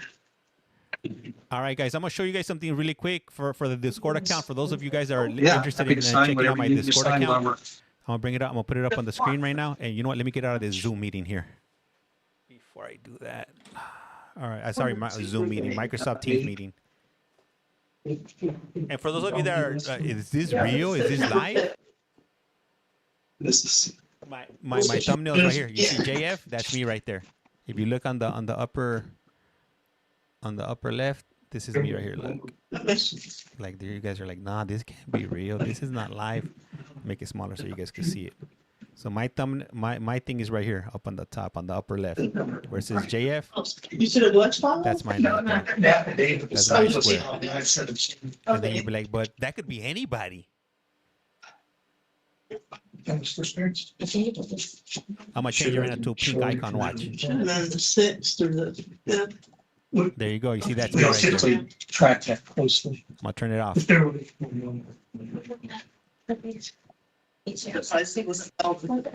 that's my square there. That's how you know it's real. That's how you know it's happening It's funny real time that right one now. day would have been up at the end of September. Well, now at the end of October. All right, so I just left right now. You see, you don't turn your camera. Now I don't have my camera on. I got it linked up to something else. I'm not trying to do all that. But okay, so this is gonna be for those of you that want to join the Discord account, so how you guys can navigate it. All right, I'm gonna bring it up on the screen right now. Just give me 2 seconds here. Where is it? Discord right here. Can you see it? Oh no, it's blank. What the what? Hold on. Let me change it right here. Is it 97 and up? Oh, I can't even put it up on the freaking screen. It just comes up blank. Damn. That sucks. I wanted to show you guys how to they must have something on Discord where it doesn't allow it to be mirrored. I don't think there's anything else that I could switch it to. Oh well.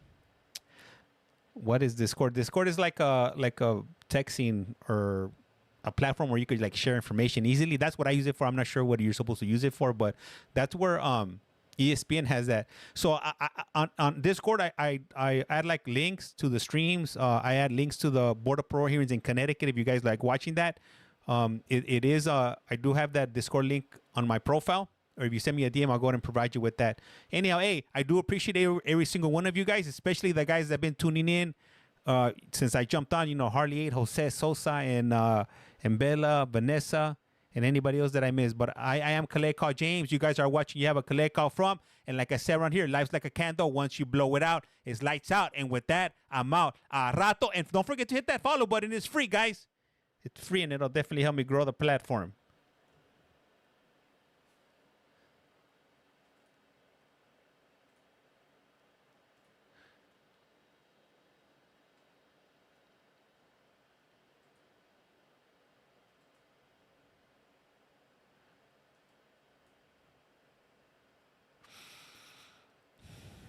Let me see where it is. Nope, wrong one. This one. And for those of you there on YouTube, the court's starting up in 22 minutes. Maricopa County. I could transfer you guys over if you guys want to stay on. Let me just make some adjustments to the stream here, and it'll send you directly. It'll redirect you directly over to Maricopa County. They don't have that camera on yet, but let me see, where is it? Customization, redirect, and we'll send you guys over to Maricopa County.